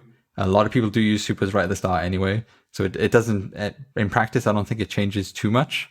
It just, you have less upfront, and you'll just add what you add, and usually that'll be absolutely fine. Super Say here with very short question, sword meta question mark. It's called Season of Arrivals, and I absolutely hated it. Falling guillotine vibes. Let's go. Because RokDC not a fan of the spin to win meta? Are you kidding me? no, Breaking news. like, I don't know. Swords have their fans. That's totally fine if that's you. No grudge against you. But holding left click for an entire DPS and not having to think about it is my favorite. Lament at least mixes it up a little bit, but the frame rate bug on that, on at least with PC, bothers me a lot. So that doesn't even save me from being annoyed at sword meta then. I don't like as much. Yeah, I suppose it was pretty boring back then. Like, we had it. Like, I think this is the thing. Like, we have ebbs and flows with Destiny Sandbox. Like, and I suppose we were talking about GLs earlier on. It's like maybe we'll see them again in the future. We saw them. Same with LFRs. We saw them taking the crown of being like the best damage, weapon for most of the encounters. But yeah, like swords had their time. They're currently still having a good time with Crota, but that's because they've got the sort of intrinsic damage buff to Crota, with it being like a kind of close quarters fight, especially if you're on a hunter with Gold Tusk. But yeah, Lament's there as well. Yeah. That's a good note too. Firstly, everyone has their preference of what they prefer. I have a friend, Shadow Chris, who absolutely hated LFR meta for the same reasons I don't like sword, where it was just, you just aim the gun and you just hold left click and you just go. And that didn't bother me too much, but for him, it was the most boring one. Everybody has their preference. That's why it's good to have variety for this kind of things. And to the second half, I think the boss intrinsic weaknesses is good because it forces variety without trying to work through the sandbox too much. I think the only issue with it is that I wish there was a way to expose that to the community rather than the community figuring it out. Like, as an example from my own testing, like I found out, was it 4 or 5 years after the fact that Riven had DR against shotguns and snipers? We just didn't know. No, it just hadn't come up, and I don't think it should be on the community necessarily to notice that stuff. You know, Mossy deserves a break now and again. Hey, Yes, he does. speaking of Mossy, primary DPS on the sheet when? Ask Mossy. I have a tweet from a while back that has a bunch of the raid weapons, like the raid relevant primary weapons, but you know, you get one tweet for every time it's come up in a raid race, and that is Caretaker so far. So if there's a second one, maybe we'll get a new updated one. But you know, especially with the state of Xeno and Aeons and abilities at this point, we're pretty far away from them being relevant in raids at this point. And if you want me to add it, it's a lot more work that I have to do. It doubles the size of generator in terms of row count, which people already find very overwhelming. And the updates are going to take a long time to roll out at that point. So I think this is the manageable amount for me, and it makes the sheet easy to use and as little scary as I can make it. Yeah, I'm perfectly fine with having only one sidearm on the DPS generator. But what a sidearm it is. Yeah, I'm sure, dude. All right, well, that's the end of our questions. We got anything else we want to talk about here before we round out the show? No, I mean, it's been a long episode.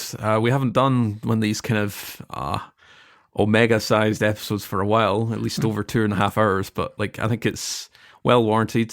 Like, Absolutely. And I was racing through some of my explanations there, trying to give it a shot as possible for Otto's benefit. No, I mean, I think we've all been, I'm sure the listeners have been like kind of around the fire, kind of looking up.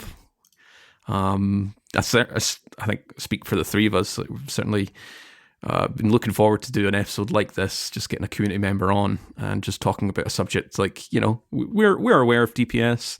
We're kind of the high level aspects of DPS, but yeah, good to get someone who's very valuable part of the Destiny science community. Well, that's very kind of you to say. I hope it wasn't too scattershot or boring for the listeners. I try my best, but if anything went over your head or wasn't as clear as you would like it to be, feel free to DM me or message me or ask me in Massive Breakdowns. I always like answering questions. Absolutely. I was just about to say that. Like, yes, if this was confusing, we did go over a lot of different terms, throw out a lot of different percentages, talk about a lot of hypothetical situations. Please do reach out. We are here to educate people. That's the whole point of the show. That's the whole point of the Destiny Massive Breakdowns science community, including Rock, including so many other amazing scientists, people who test things just to know, so that we can be better Destiny players. So with all that said, thank you so much for listening to episode 85 of Podcast versus Enemies. We absolutely want to thank our audio engineer, Autodidaktos, for his work on all of our episodes and all of our audio tracks. Hopefully this one isn't too painful for you, buddy. Thank you so much for your work. And thank you, RokDC, for joining us as well. Where can our listeners find you if they have any questions or comments about what you've talked about today? Sure. So I'm on x.com, formerly known as Twitter, as Mr. RokDC. Feel free to message me or tweet me or whatever. I'm on Discord as RokDC. I'm in the Massive Breakdowns Discord. You can reach out to me anytime there. We have a coffee if you want to support us at D2 Damage Generator. Makes always nice having a little beer from it. Makes it pay off after the 3 years of work so far. I wanted to give a quick shout out to my lovely clan Bog as well for putting up with all this, and my former race lovers, Xerxes, Reload, and Az. Miss you all. And yeah, I think that's it for me. Thanks for having me on. Absolutely. You're also on Reddit. You do post on Reddit. I know that. So what's your Reddit username in case people see you? That is Mr. RokDC as well. Thank you for reminding me. Yep, absolutely. You've got a wonderful article on target lock and cascade point, which we've referenced on our show, so I did want to shout that out. All right, my name is Impetus. You can find me at that name in Destiny and in Discord. Court, where can our listeners find you? You can find me over on various social websites as Court Projects, over on Discord as Court Projects as well. Find my spreadsheet, which we referenced earlier on in this episode, along with the D2 damage generator over on D2 Spreadsheets Linktree and the Massive Breakdowns website, along with other fantastic applications to enhance your Destiny experience. Saint, where can we find you? Yep, my name is Saint Kabr. You can find me by that name on social media. We're hanging out in the Massive Breakdowns Discord server. There is great threads where we talk about damage generator and all kinds of different tools like that. And we'll have those linked in the description of this episode for you to go back and reference or follow along with. If you want to reference anything that we mentioned here later on or next season or anything like that. Thanks for listening to another episode of PvE.